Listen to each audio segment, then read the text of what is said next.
Hey guys, welcome back to the channel. This is story about what if Kakashi saved Naruto from villagers and raised and trained to Naruto part 1. Before I start, please do support for more amazing content and comments for part 2. Do consider to subscribe my channel and share my video to your friends and check out the description as well. Let's start the video. Naruto frowned, his momentary displeasure eclipsed by confusion. "Nani?" Naruto exclaimed, jumping up. Kakashi looked down at his student. "You cost your team half the pay for this mission, in return, you have to give up your pay to them, it's only fair, Naruto." It was a repeated statement. Naruto's eyes widened, mouth opening and his blustering outrage seeming to swell to bursting point. Kakashi winced, preparing himself for his student's loud outburst. But it didn't come. Kakashi was relieved, if slightly confused, as he watched his student deflate, going from eruptive anger to a sort of meek sheepish state. "Ah, hi Kakashi-sensei." Kakashi smiled in relief at Naruto's acceptance and the abnormal honorific. Kakashi tilted his head toward Naruto's teammates. The Uchiha and Rosette were leaned up against a wall outside the mission's office, Sakura fuming and loudly complaining to her teammate about their mission and blonde comrade, while Sasuke ignored her, gazing out at the Konoha horizon. The air of disparagement being pointed at the buildings which were backdropped by the steep Hokage cliff. Kakashi watched Naruto approach the two. Sakura moved from the wall to screech angrily at Naruto before pounding him in the head. The violence ceded once Naruto got a word in, hands offering up his own pay. Sakura seized hers with righteous fury, stomping away, while Sasuke took the money coolly and hopped from the roof. The lesson now learned by the blonde, Kakashi sprang away, leaving Naruto to turn and face the empty space. Kakashi stepped nimbly back into the mission's room. Ever since Orochimaru's attack and the third Hokage's death, work had been piling up. Kakashi had been trying hard to make sure his little genin were exhausted by monotonous and numerous D-rank missions. The situation was complicated to say the least, the village in absolute chaos. Kakashi had it the worst though, the Uchiha was once again a difficult topic, especially since the council had discovered the curse mark placed on the boy. It had been a pain in the ass keeping the boy on his team. There were certain ninjas such as Mitarashi Anko, who believed that the Uchiha should be locked up, even killed in some extreme opinions. The Jinchuriki was another, very few knew about the display involving the release of the Nine Tails chakra, but those that did know were scared. It was a difficult thing to persuade the council to let both children stay active on a team and not be locked up. Sometimes Kakashi wondered if his students realized exactly how much he did for them. "Haddock-san." Kakashi turned, looking at the Chunin. The shinobi blushed, rubbing the back of his head. The shinobi stuttered. Kakashi blinked, taking in the nervous ninja before him. Well, the man went a deep red and then turned very pale. A few moments passed and then he put an arm out, a formal envelope in hand. Once Kakashi had taken it, the shinobi fled. Kakashi's sweat dropped as he watched the Chunin leave. Obviously the copycat nin was terrifying to some. If only to his team. It was another message from the council. Kakashi tucked it into his pocket with a sigh, already guessing about what its contents were. No doubt another summons about further information gained on Orochimaru, or rather lack of information. That or the council had finally decided on who the next Hokage would be. Kakashi looked around the mission room, it was empty, no teams lined up waiting to get a mission or give a report. The curtain backing the desk area of the mission assignment was pulled back. "Oh, Haddock-san, I thought you left with your team earlier." Tanaka Tomomi had a round pleasant face, a shinobi who had immediately taken on this desk job, following her passing the Chunin exam. She only paused a split second before speaking again, not giving Kakashi time to answer. "It's perfect though, one of your little shinobi forgot something of theirs." Tomomi ducked down behind her desk and came back up with a bright orange jacket in hand. "At Naruto, just the cutest little genin I've ever seen," Tomomi smiled, laughing a little. She wasn't from Konoha originally, she didn't know about Naruto's past. "You must be so lucky to have your own adorable team of children." Kakashi took the jacket and tried to nod in agreeance. Lucky, Kakashi would be lucky to have his little genin be someone else's headache. Turning on his heel, Kakashi stepped out of the office, leaving the plump Chunin behind. Kakashi looked at the orange jacket for a few moments, considering just hanging on to it till tomorrow and giving it to the 12-year-old when the team would meet up. However, he realized that he should probably check up on Naruto, make sure the boy wasn't drinking rotten milk again. On top of that, Naruto had taken the third's death hard. Kakashi didn't coddle, but he was interested in the basic health of the genin he took care of. He hadn't been to his student's house in a long time, not since he had first become his teacher. Decision made, Kakashi set off across the rooftops. As Kakashi went along, the roofs became dilapidated, the buildings lower and of cheaper quality. The putrid scent of the poorer side of Konoha drifted up and made Kakashi's nose crinkle. Landing softly on the roof of the apartment complex Naruto lived in, Kakashi looked down at the street. The ground here was littered, the residents were mostly civilians, those that were poor. It wasn't an ideal place to live. Kakashi landed soundlessly on the windowsill of Naruto's apartment. Frowning in confusion, he took in the female panties strewn on the ground alongside other articles of clothing. All the plants were gone and posters of famous male actors were pasted on the walls. Kakashi watched as a young adult stepped out of the kitchen in the middle of tying her long black hair into a ponytail. A young man walked out next, wrapping his arms around her. Kakashi left, returning to his post on the roof. He stood for a few moments thinking. Naruto hadn't moved that he was sure of. Kami knew the paperwork involved. But Naruto's apartment was now hosting some civilians. Kakashi summoned Pakken. He wasn't surprised to see the annoyed face of his summon turn toward him. I need to find Naruto. There was a strange pause as the dog looked pointedly at the apartment complex. Pakken knew that this was where Naruto lived. Kakashi, however, didn't say anything more. Whatever you say, boss, the Ninken scoffed. Pakken raised his snout to the air, nose twitching. He gave a low growling yip and jumped from the rooftop. Kakashi followed. Several minutes later, the padded feet of the dog met with the ground, a tiny puff of dust rising from the loose dry dirt that was several hundred meters, nearly equivalent to a yard, beyond the river. They were near the bridge leading south out of the village. Kakashi landed a moment later. Pakken looked up, drooping eyes regarding Kakashi with a dry, inquisitive look. Kakashi, however, was just as puzzled as his Ninken. Both walked slowly forward until they came to the underneath of the bridge. There was a line strung across two of the high wood beams, several orange jackets and pants hanging on it, along with plain black t-shirts. They were Naruto's. Stepping past the clothing, Kakashi saw a small body curled up against the dirt embankment. Around him were a few items Kakashi recognized as Naruto's, dull kunai and shuriken, and his nin bag. Kakashi stooped, picking up one of the kunai. Pakken meanwhile walked around the campsite, sniffing the various items. It was relatively light out, the moon pasted in the sky, a bright round disc reflecting off the gently running river. It was nearer to being a stream, only 10 or so feet across, and rather shallow. The moon shone down on the scene, illuminating it, and running water sounded in the background. Naruto was curled around himself, legs tucked up and blonde head resting on his arms. His tiny breaths disturbed the dirt, making small grains flutter up and fall back down. One of his jackets was draped across his body, but from here Kakashi could see that he was still shivering from the chill. I thought Naruto lived in the village, Pakken said hesitantly. Kakashi stood. Hi, he replied softly, eyes stuck on his student's form. He's been here for at least a month, I can smell it, Pakken stated. It made sense, the third Hokage had ensured fair treatment for Naruto. After the man's death, the council must have pulled Naruto's orphan funding. It wasn't illegal per se, especially since Naruto was technically considered an adult, all shinobi were classified that way on paper. But he was 12 and alone in a village filled with prejudiced people. Kakashi crouched down next to his student and placed a gentle hand on Naruto's forehead, just below the metal head guard. Bright blue eyes snapped open and Naruto jerked away from Kakashi, a small scream beginning and then catching in Naruto's throat. Kakashi dodged to the side as a kunai flew past him. Naruto was scrambling backwards, eyes wide with terror and limbs shaking. Kakashi held up his hands in placation. Naruto froze, breathing heavy and eyes glazed over. Haka-sensei? Naruto whispered hoarsely. Kakashi smiled and nodded his head. Naruto slowly calmed down, eyes flickering from the surroundings and back to Kakashi as he tried to ground himself in reality. His eyes cleared but he didn't relax any, instead tensing up more. Naruto seemed like he wanted to say something, opened his mouth, lips trembling and then shut it, teeth clicking against each other.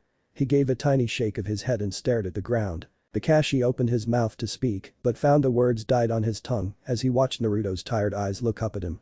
Pakken patted over, nuzzling Naruto's arm. Hey, kid, Pakken gruffly said. Naruto smiled, a hand reaching out to pat the Ninken. Pakken smiled wistfully, allowing the genin to pet him. Trying to get the best fishing spots before everybody else. The Ninken joked. Naruto gave a weak smile and shook his head no. The distraction gave a levity to the situation which both teacher and student appreciated. It didn't last though. Naruto. Naruto looked up at his teacher's voice. What are you doing out here? Naruto's eyes darkened with shame and he lowered his head, shaking it. Tsutomu-san raised my rent and I haven't been making enough with our missions or at work. I don't work hard enough at. If I was a better ninja. Naruto trailed off, tears forming in his eyes but not falling. Kakashi exchanged a confused look with Pakken. Work? Surely the only work Naruto did was on his team as a shinobi. Naruto shook his head as Pakken climbed onto the child's lap, allowing Naruto to wrap his arms around the Ninken and bury his head in the short fur. Amenasai, Naruto said after a minute, pulling back from Pakken and wiping at his eyes. Pakken licked Naruto's nose, an uncharacteristic action from the usually serious Ninken. There's nothing to be sorry about, Naruto, Kakashi reassured, looking at his student in a level calm manner. Naruto didn't seem to listen to him, head still ducked in shame. Kakashi tried to smile, an ineffective thing which didn't reach his eyes and only creased the masked curve of his lips. Kakashi had never imagined his student was homeless. It was depressing to look around the area and realize it was well organized and smooth with use. It meant Naruto was used to this, used to being homeless. Kakashi didn't consider himself the best teacher, he was notoriously lazy and had the natural inclination to be unsympathetic. This however left him thinking that he had made a grievous error concerning his bright, oblivious student.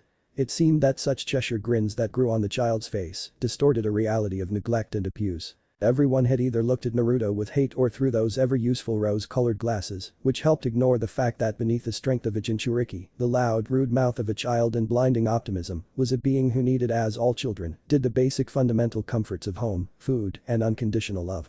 Naruto had none and had bravely fought his way through life. It hurt the most to think that Naruto had never thought it necessary to go to those who claimed to care for him for help, either to save them the trouble or from the belief that help would be denied, and Naruto mocked. Naruto should have felt comfortable enough expressing any financial or housing issues to his sensei. Kakashi turned, hands flickering through the shadow clone jutsu. 2 replicas of himself appeared and began gathering the items in the area. Naruto had his face buried once again in Pakin's fur. "Come here," Kakashi said softly, having turned so his back was to Naruto. Naruto looked up and Pakin sprang lightly from his lap. "But sensei, I'm not injured." Kakashi flapped his hands, gesturing for Naruto to climb on. A few moments later, Naruto hesitantly climbed onto his sensei's back. "Yoi," Kakashi said softly, making sure his body was relaxed so Naruto would feel safe. The boy's body was coiled like a spring. "Pakin." The nin dog turned, looking up at his master. Kakashi gave a small nod and the dog blinked, an understanding now between the two.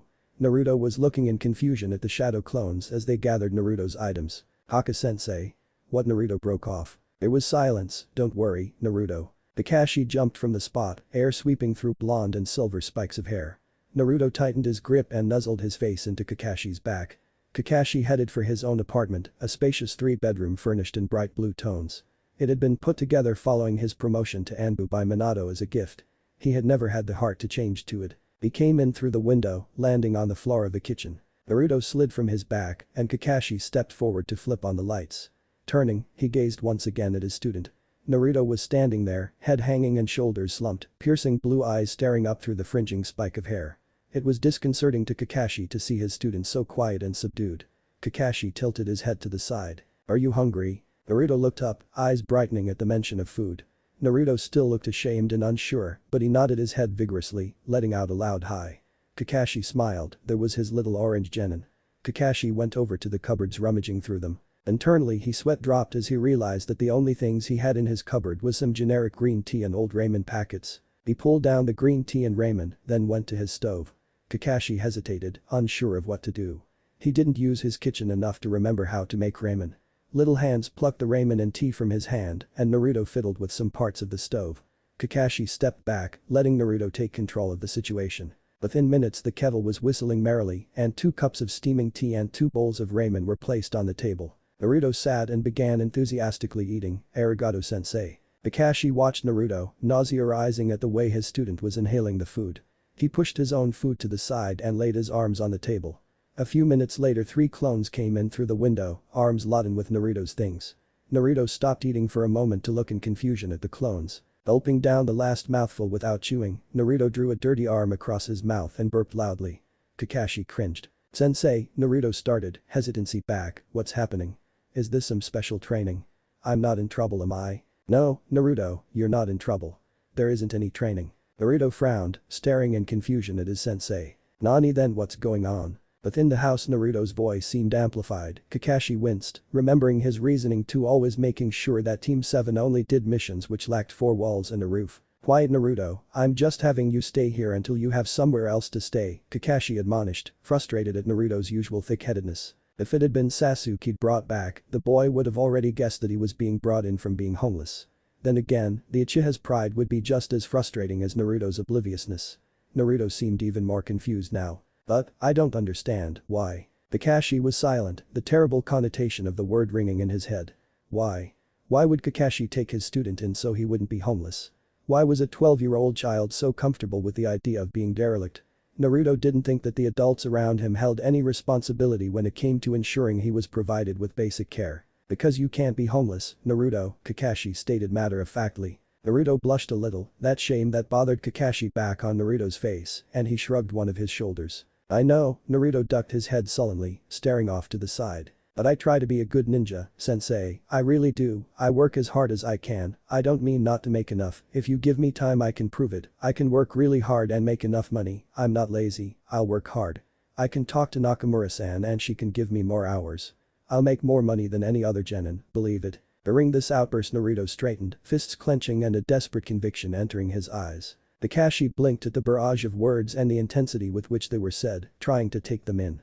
He wondered if he should even try to explain to Naruto that as a child, he wasn't supposed to be responsible of his finances. The money genin made was pocket money, a majority of profits going to the teacher and the village, or being low cost, so as to allow all members of Konoha to be able to afford help from the shinobi. The D-rank missions and the majority of the C-rank were never meant to subsidize the income of an individual shinobi, which was why you had chunin only capable of C-rank, who had steady jobs working elsewhere in Konoha, such as Yumi no Iruka, who worked as a teacher. Of course, Naruto, you work very hard, no one would think you were lazy, Kakashi mollified. Naruto beamed, grabbing the other bowl of ramen and making short work of it. Kakashi watched his student in fond exasperation and with an undertone of deep regret. He wondered who Nakamura was, where and what this other job was. There were some grievous oversights in Naruto's financial situation, a vein that Kakashi had no doubt ran further than just loss of housing. He was beginning to wonder if a love of ramen came from a fiscal necessity rather than the preference of children for unhealthy foods. Naruto finished noisily slurping up the ramen, head tipped back as he chugged the broth before slamming the bowl onto the table, a bright grin on his face. Kakashi stood and began walking toward the guest room. Naruto followed, spouting off a diarrhea of questions and comments, from asking about why his walls were sky blue, and then going on to asking about Kakashi's favorite color, and then going into what his favorite color was and why. Nah, and that's why, sensei, orange is my favorite color, but you see, Sakura-chan didn't believe me and Kakashi cut him off, this is where you'll be staying. That was the guest room of the apartment, the largest room since Kakashi preferred a smaller space for his own. It was just the same as the day it had been shown to him those years back when he had been made Anbu. It's a little dusty, Kakashi warned. Naruto however rushed in, jumping onto the bed in excited glee. The flash of brilliant yellow and stark blue brought back a memory for Kakashi. I don't see why I need this much space. Minato smiled softly down at the newly minted Anbu nin and stepped further into the guest room, flopping onto the bed. He'd just shown the whole place to Kakashi, offering up the apartment as a gift to his student for having made Anbu. An elite shinobi should have good quarters. You'll be able to use it for your friends to visit. Kakashi sent him a blank stare, the silent what friends? Being heard by both. Well, anyway, once me and Kushina start making some buns you'll see how much you'll need the rooms. Kakashi looked to the side, a small smile hid under his mask at his teacher's crass reference to having children. It slipped from his face though, the faces of his teammates rising to the forefront of his mind. Kakashi walked over and slouched against the wall, staring out the window with an affected manner of boredom. Minato's face softened with sadness and he stood up from the bed. Kushina and I would love to have you stay with us until the apartment is done. Minato placed a hand on his student's shoulder, squeezing gently. Kakashi didn't respond, staring out the window. You know that you'll always have a home with us. Kakashi blinked back tears, glad that his student was too busy jumping to notice his teacher reminiscing. Even as a child Kakashi had had people around him who had helped keep him safe. It was with painful realization for him to recognize that the care he had been offered was something Naruto didn't have. He had failed as a sensei. What's wrong Kaka-sensei? Naruto had stopped jumping on the bed and was staring at Kakashi with honest curiosity. Kakashi didn't answer. There's a shower for you to use, feel free to use the laundry machines as well. Get some sleep. Kakashi stepped out of the room after that, ignoring his student's loud cries of asking where his teacher was going. Pakin was sitting patiently in the kitchen. I have to go, stay with Naruto. Pakin let out an annoyed sigh, but gave a small nod of his head, of course, boss. Kakashi went through a few hand motions, setting some wards. Once that was done he jumped out the window. It was nearing midnight now, time having gone by quickly since the end of the mission and since this whole headache had started. Kakashi made his way to the council member's room, the formal note from earlier still in his pocket. Within a few minutes he was right outside the room. He appeared inside, a puff of smoke signaling his appearance in a garish show. Kakashi grinned sheepishly, waving at the council members and elite jounin. There was a murmur of annoyance from the occupants of the room. You're late Haddock-san, Udateen Kaharu said coldly. Kakashi bowed slightly, my apologies Udateen-sama. The elderly woman bowed her head in acceptance of his apology before turning to the council.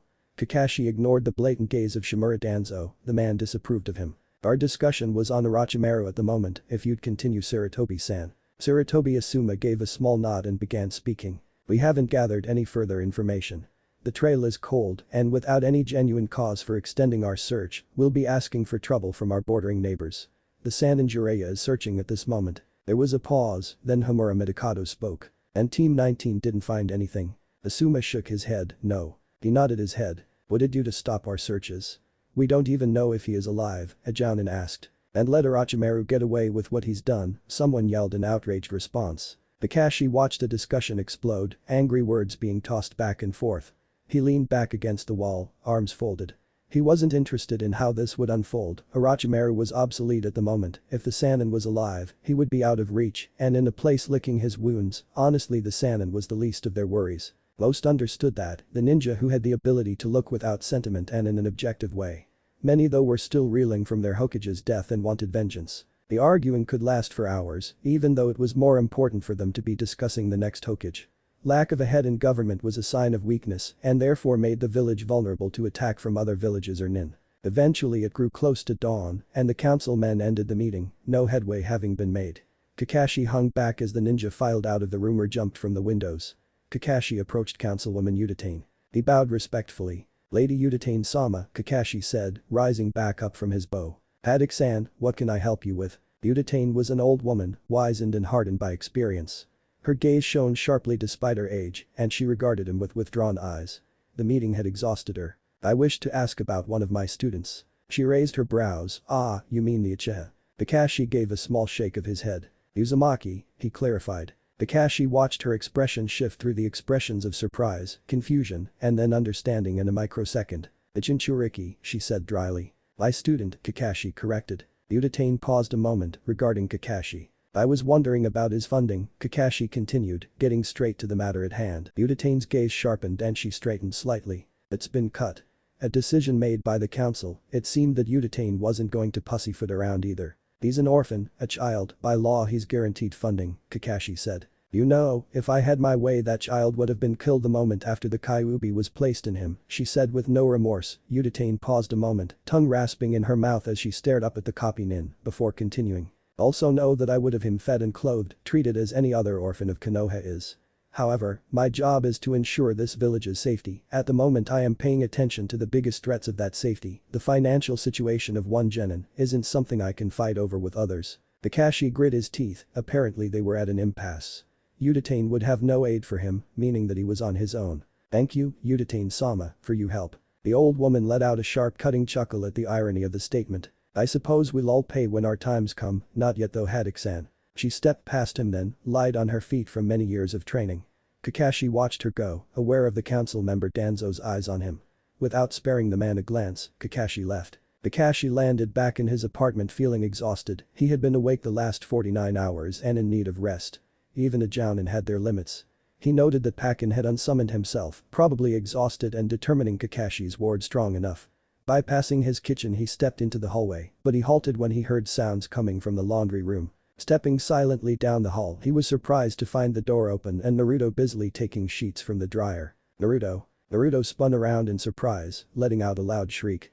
He dropped the laundry before recognizing Kakashi and blushing in embarrassment. What are you doing up, Naruto? Kakashi asked, voice dampened by exhaustion. It was 4:30 in the morning. Doing laundry, Naruto said in response. Kakashi didn't respond. Naruto laughed nervously, scratching the back of his head in a nervous tick.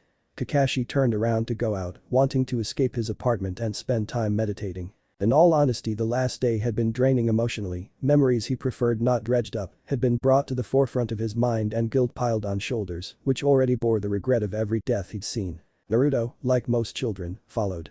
Kakashi had to keep himself from sighing in exasperation. If I'm staying here, what should I do? You don't want me to clean, do you? Is there anything I could help with? I'm really good at that kind of stuff, is there anything I can do? Nah. Kakashi massaged his forehead, the 26-year-old, trying to find a way to escape his chattering 12-year-old student. No, Naruto, there's nothing, he replied. Are you sure? There isn't anything. Are you sure I could? Hi, Kakashi said, interrupting to stop the flow coming from Naruto's mouth. I need you too, he struggled to come up with something. The still askew cabinet door in the kitchen gave him the perfect idea. Shopping, I need you to help me with shopping. Naruto pumped his fist, jumping into the air with a loud shout, "I'll get your shopping done, sensei. It'll be the best shopping you've ever had done.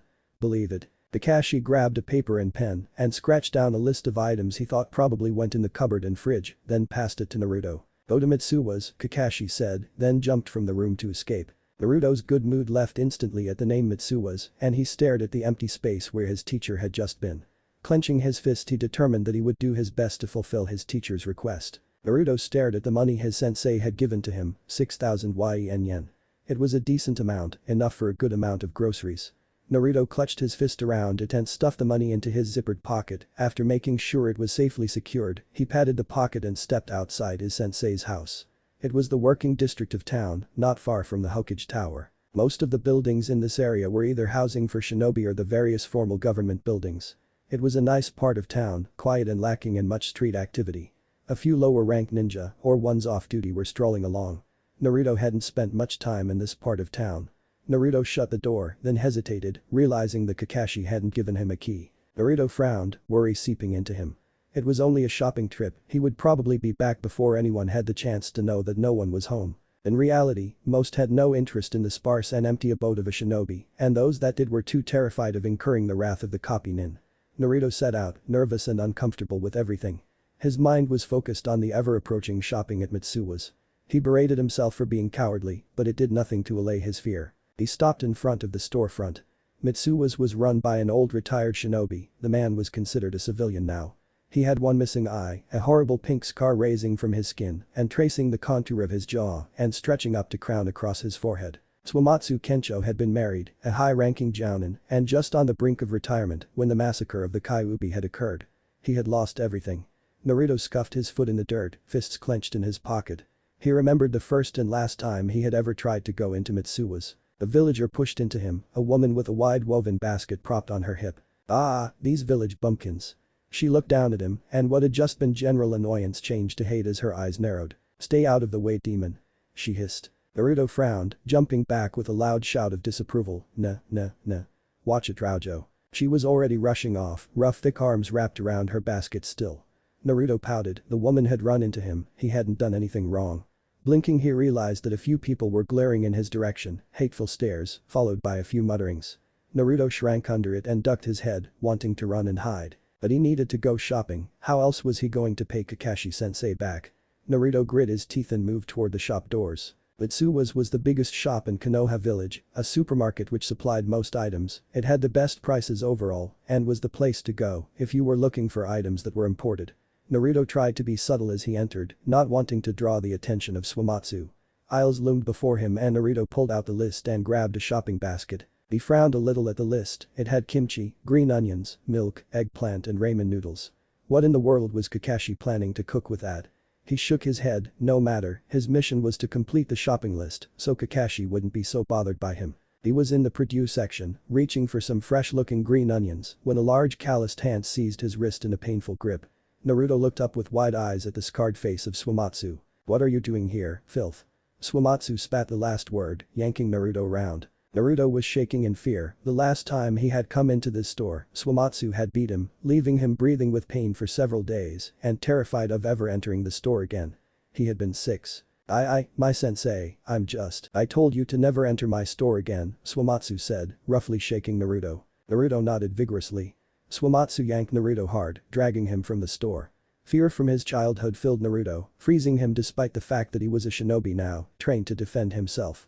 Tsuwamatsu drew him out through the back way, shoppers not even turning their heads, the few who did ducked them in shame and pretended they weren't seeing what was happening. Tsuwamatsu chucked Naruto with a surge of chakra, sending him tumbling across the ground and hitting into the brick wall of the alley with a resounding crack. Without a backward glance, Tsuwamatsu re-entered the store. A few moments later, Naruto pushed himself up, blood leaking from the corner of his mouth and fear still gripping him. His arm had been dislocated from the abuse. Naruto popped it into place with an adroitness which betrayed his practice. He sat there in the dirt, despairing. Kakashi-sensei would be so disappointed in him, disappointing his teacher terrified him. Naruto was sick of being a failure, sick of being someone everyone either laughed at or spat on. Thick angry tears filled his eyes, but he pushed them back, standing up with determination. He wasn't going to fail this time. Several minutes later, a cute brunette walked into Mitsuwa's, young and dressed in a burnt orange kimono. She gathered green onions, eggplant, kimchi, and was on her way to the ramen aisle when she ran into Swamatsu. The retired ninja eyed her for a moment before flashing through the basic symbols to dissolve illusion jutsu. The brunette disappeared to be replaced by Naruto, bright blue eyes wide with terror. Silently Swamatsu advanced, Naruto, frozen in fear, cowered on the ground. Swamatsu seized him and dragged him out the back once again, this time a few shoppers who were still there, commenting on how irritating the brat was, coming back a second time after he had been kicked out. Swamatsu pulled Naruto into the alley, this time though he didn't just toss him out. He hit him, repeatedly, blows charged with chakra and slamming the child into the ground. A few minutes passed and the man flung a dull kunai forward, slashing the boy across the chest. "Let that be a lesson," he said quietly, one hand gripped in the front of Naruto's orange jumpsuit and holding Naruto close to him. Naruto was bruised and bloodied by then, half awake as he was dazed by a concussion and both eyes nearly swollen shut. "Next time I will kill you, demon child," he tossed Naruto to the ground, the small body hitting once again into the alley wall. Naruto tried to keep his eyes open, making one last invocation. The man turned and spit. It landed on Naruto's face. The door clicked shut and Naruto passed out. Kakashi had first gone to the memorial stone, the slab of marble rising up as a piece of solace to his heart. Kakashi knelt in front of the stone, bowing his head and placing a small bouquet of freshly picked wildflowers in front of it. Minutes passed, nearly an hour gone. Kakashi looked up and stared at the names inscripted on the tomb, eyes tracing the indentations of names he knew, as if his finger were feeling the surface. Another hour passed and Kakashi rose, lightly jumping into a nearby tree which he was quite familiar with. It had a thick branch which intersected away from the tree with another, it was perfect for sleeping on. Within minutes he was fast asleep. Kakashi woke in his own time, late afternoon warming the trees and a light breeze making its way through the branches. He could probably sleep a little longer, maybe read some of his Icha. He had some things he needed to take care of though if he wanted to make life easier. Kakashi had no plans on his students staying with him for long, the sooner Naruto was out the better for the two of them. Rising from the branch he sprung toward the village, intent on talking to the good-natured Tanaka Tomomi. The woman was a natural-born gossip and would probably know what housing was available better than the realty branch of the village. He landed in the mission's office once again and saw Tanaka Tomomi at her usual post at the desk, talking to a Chunin ninja. He swaggered over, one hand in his pocket, and raised his other hand. "Yo." Tomomi smiled at him in the dismissive polite way only a desk clerk could manage and turned her attention back to the Chunin. She handed them a mission scroll, both bowing slightly to each other in a formal show of respect before the Chunin left and Tomomi turned to Kakashi. "Ah, Haddock-san, what can I do for you?" Kakashi leaned against the desk. "I need housing for one of my precious little genin." She immediately looked curious, but smiled generously and nodded, swiveling her chair so she could pull open a file drawer. "Of course, what a good sensei you are, they must have lost their home after that horrible attack." Her face grew slightly somber as she continued flicking through papers. It didn't last though and she was smiling once again. "It seems so late though, it's been over a month since the fight, which student is it?" "Naruto," Kakashi responded. She frowned sympathetically, "Oh, the poor dear, imagine losing your home like that." Tomomi pulled up a few papers, inspected them and then frowned. "Oh, I'm sorry Haddock-san, there really isn't any housing a genin like him can afford. All low-cost housing is being leased to those civilians who lost their homes during the attack. I'm afraid Naruto wouldn't qualify because he's a genin, and all shinobi are required to promote civilian safety first." She put a finger to her mouth, brow creased in thought. "I don't suppose he has anyone to stay with." She then gave a small laugh. "Of course he does, a good sensei like you, you're probably keeping him taken care of." Kakashi smiled uneasily, he cared about his student, but to be honest, he wasn't much in the way of babysitting one of the loudest and most obnoxious 12-year-olds in existence. Isn't there somewhere he could stay, the orphanage? As soon as Kakashi said the word he regretted it, the connotation of it leaving a nasty aftertaste in his mouth. For the first time since the meeting, Tomomi seemed genuinely perturbed, a spark of sharp reprisal coming into her gaze. The orphanage was a word synonymous with abandonment and negligence. The look was gone in a moment and she was smiling again. "Well, he's a shinobi so he wouldn't be allowed there. I know he is quite close with Yumino Iruka, however, I believe Yumino-san had his housing damaged during the attack, he's staying at the academy right now, in the classroom.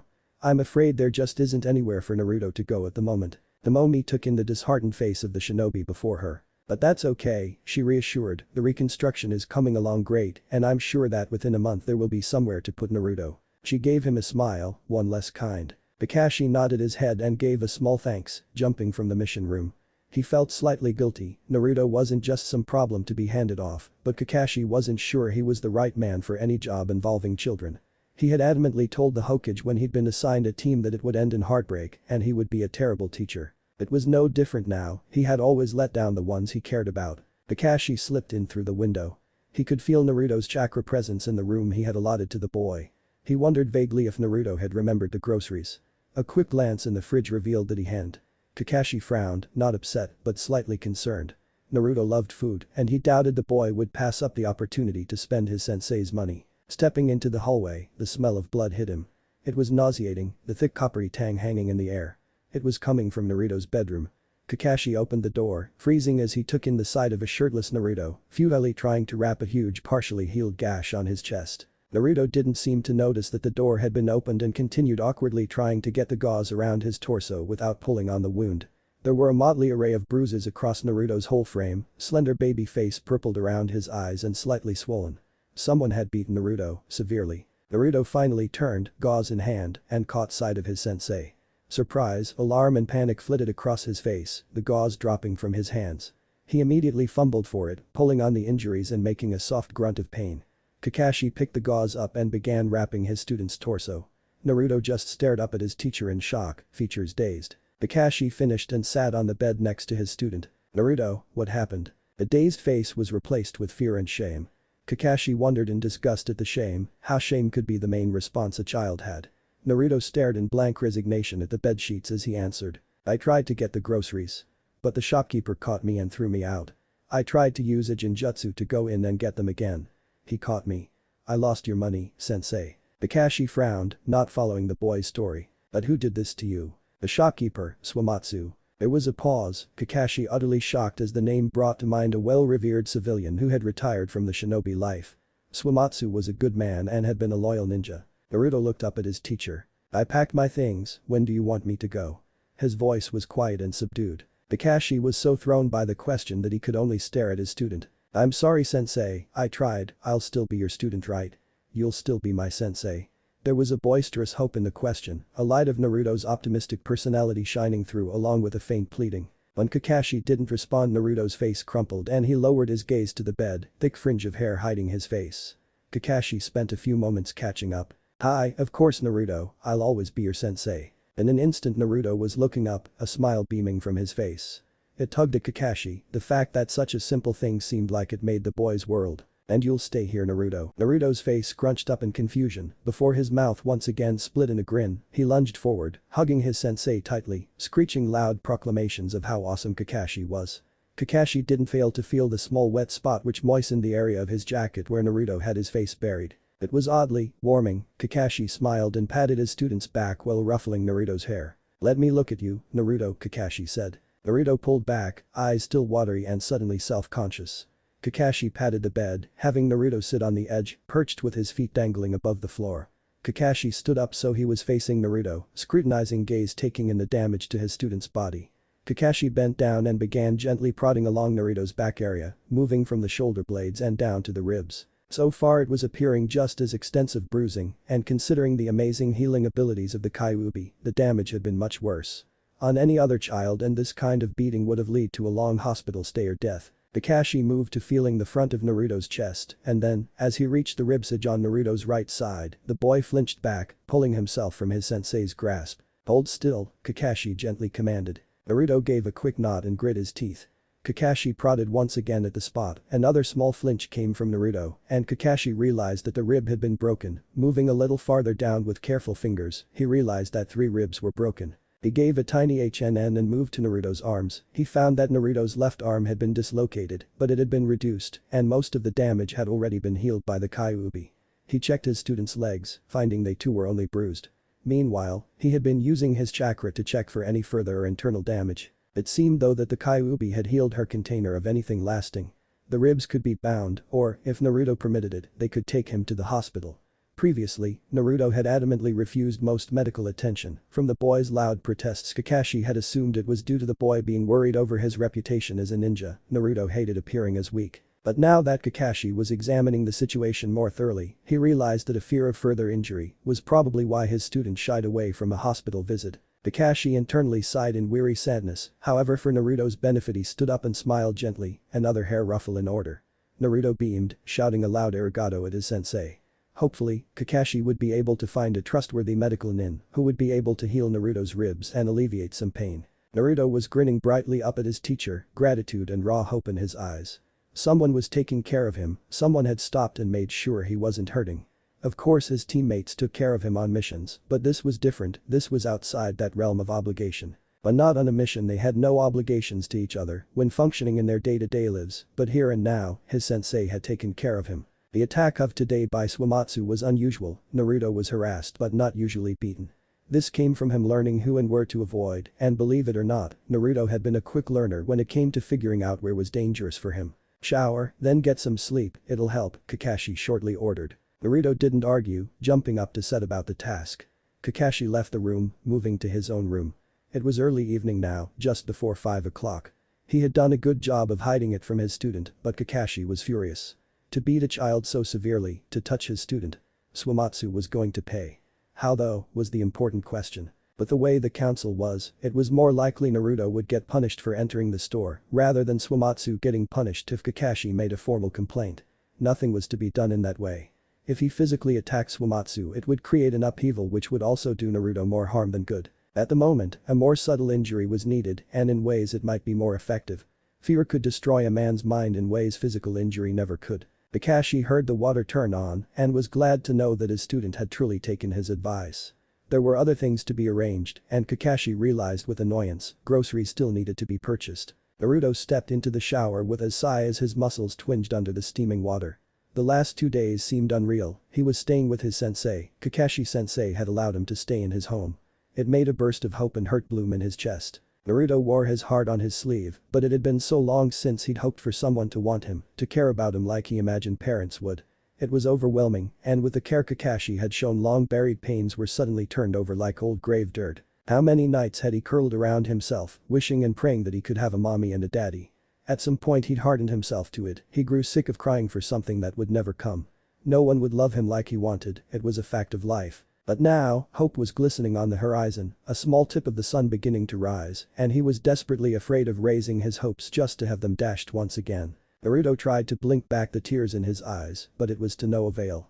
They came in a torrent and Naruto curled into a corner of the shower, crying as the water came down. Kakashi was perched in perfect hiding near the Swamatsu compound, it wasn't huge, rather on the small side, compared to most clan compounds, and there was no real bloodline, so technically it wasn't a clan. It was built as a stab at social standing with the wealth that Swamatsu had. He was rich enough to afford quality items, but not so rich that he equaled the unbound prosperity of the major clans such as the Hyuga, nor did he have the same level of respect afforded to the bigger clans. Swamatsu had lost his wife, 2 eldest children, and a brother in the Fox's attack. He had remarried. His youngest daughter had survived and was now married, living with her husband and 3 children in the compound. They were inside, the wife preparing dinner while the children played in the courtyard. Kakashi narrowed his gaze as Swamatsu appeared on the road, walking side by side with his son-in-law, the son would inherit the store. They entered the compound and several minutes later the children rushed inside at their mother's call to clean up for dinner. Kakashi moved with incredible speed, stealing inside the room of Swamatsu and his wife. He hid. A few moments later Swamatsu walked in, sliding the door shut behind him. He began to set down his bag and prepare for dinner. Swamatsu, Kakashi's voice was quiet. Swamatsu startled, turning around. He opened his mouth to cry out, but stopped as he took in the ninja before him. "What are you doing?" Swamatsu said, voice trembling in fear, he recognized the famous copy nin. Kakashi smiled, letting his eyes curve closed. "Uzumaki Naruto is my student, you have hurt and threatened someone precious to me. I will not kill you now, but you will die and it will be by my hand." Swamatsu's eyes widened in terror, but there was enough pride in him for a flare of self-righteous indignance to remain. "You would protect that beast?" he asked incredulously. Feeling intense swamped the room, and the man shivered in fear. "I will kill you," Kakashi stated simply. Swamatsu narrowed his eyes, "You would break the shinobi code. The council would never let you get away with it. You would risk doubting my skill." There was a tense pause, and Swamatsu opened his mouth to speak when the door slid open and a 5-year-old girl tumbled in. "Grandpa. Grandpa. Dinner's ready. Mommy said to come get you." The little girl rushed in, but paused as she took in the unfamiliar face. "Who's that, Grandpa?" Swamatsu didn't respond, and the little girl frowned as she looked up at her grandfather. Her inquisitive gaze moved to Kakashi. "Are you a ninja?" Kakashi knelt down, smiling at her. He glanced significantly up at Swamatsu who paled considerably. "Hi," Kakashi responded. "That's so cool." The girl cried, clapping her hands together. "Go on out Haruhi, go help mommy," Swamatsu ordered, voice trembling. She looked wistfully at her grandfather but listened, trotting out of the room and shutting the door once again. "Please, don't hurt my family, they've done nothing." Kakashi interrupted the man's begging. "You will pay, Swamatsu, love will be taken from you again." The inflection of the words made the man stumble to his knees, but Kakashi was already gone. By now the sun had sunk below the horizon and the moon was out alongside the stars. Kakashi made his way back to his home. All the lights were off in the room and Kakashi left them that way, silently making his way through the house. He opened Naruto's door, peeking inside. The blonde was sprawled out on the bed, hair twisted comically and little hands hanging off the opposite sides of the bed. He looked peaceful, only the dark bruises on his face, indicating that anything was amiss in the child's world. Kakashi shut the door and made his way to his own, collapsing onto his bed and realizing idly that both Naruto and him had missed their meeting with the rest of Team 7. The sound of soft silent footsteps and the nearly inaudible click of the door had Kakashi wide awake. He sensed his student's chakra and calmed down. Glancing at the clock, Kakashi was surprised to see that it was 3 in the morning. When he approached Naruto, he was surprised to see the boy with sheets in his arm trying to tiptoe to the laundry room. "Naruto, what are you doing?" Kakashi was perplexed. Nowhere in his vast repository of knowledge as a ninja could he find a reason for Naruto to be doing laundry in the middle of the night. Naruto froze, eyes wide. "Ah, sensei," Naruto broke off, not sure of what to say and obviously trying to come up with a good lie. "What are you doing up?" The genin finally finished. Kakashi's sweat dropped. What was he doing up? The boy had the gall to ask that. "I woke up when I heard you." Naruto stared incredulously at his teacher. "You heard me how?" Kakashi looked in exasperation at his student. Had Naruto really forgotten who exactly Kakashi was? How wouldn't any ninja not hear foreign noises in their living space? The faint smell of ammonia hit Kakashi and a few moments later his brain connected it. Naruto was up early in the morning, washing his bed sheets. "Naruto," Kakashi began gently, "did you wet the bed?" Naruto turned a bright red and ducked his head down. Kakashi had never seen his student look so remorseful so many times as he had in the last few days. Naruto didn't respond. "Naruto," Kakashi prompted. Naruto quickly nodded his head. Kakashi paused a few moments, thinking on the situation. Naruto was 12, as far as he knew that was an unusual age for bedwetting, wasn't it? It was nearly a crime with how little Kakashi knew about children when compared to the fact that he took care of 3. This was an issue Kakashi had never had a problem with as a child, hell, he'd been an Anbu when he was Naruto's age. If he was honest too, the whole thing made him slightly uncomfortable. "Hi, sensei," Naruto responded dejectedly. "HNN," Kakashi said in response. They stood there for a few more moments. Kakashi moved forward, grabbing the blankets carefully. Naruto looked up in surprise, eyes studying his teacher for judgment or ire. There was none, just quiet help and a soft fondness. Kakashi helped Naruto start the wash and then sent him into the shower while he washed his hands and then cleaned the mattress and made the bed up with new blankets. He sat on the bed when he was done, trying to think of what would cause Naruto to wet the bed. The only time he had seen anyone wet their pants was when he was killing, fear loosening their bowels. That and one time in which Guy had insisted on proving that he had the superior bladder. Needless to say, it was doubtless that anyone could forget the reason for why the Jounin rec room had gotten a renovation. Maybe it was something relatively normal for children. Kakashi didn't know enough. Yet another thing he was going to need to talk to someone about. Kakashi stood up and went into the kitchen. He lit the stove, now knowing how to thanks to watching Naruto, and put the kettle on. In a few minutes the tea was ready. Kakashi sat down and waited. Naruto came padding out, dressed in one of his black t-shirts and a pair of boxer shorts. He saw Kakashi and the 2 cups of tea. Padding over, he sat down at the table and began sipping at the tea, watching his teacher over the brim of the cup. "The team is still meeting tomorrow, 8 a.m. Sleep well, Naruto." Kakashi stood up and took the cups to the sink while Naruto went into his room. Kakashi was about to head to his own room but stopped, hesitating at Naruto's door. The door was ajar and Naruto was climbing into bed. The 12-year-old pulled the blankets up around himself. Kakashi moved off and entered his own room. Naruto woke up the next morning, a good amount of his bruises were gone, having faded with the Kyuubi's healing. Sitting up with a yawn, he blinked and looked around the room. A moment of confusion came upon him, he didn't recognize where he was. It was warm though and it wasn't under the bridge. A moment later and he remembered where he was.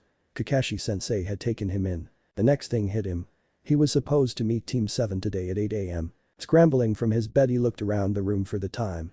On the bedside table was an alarm clock. It read 7:49 a.m.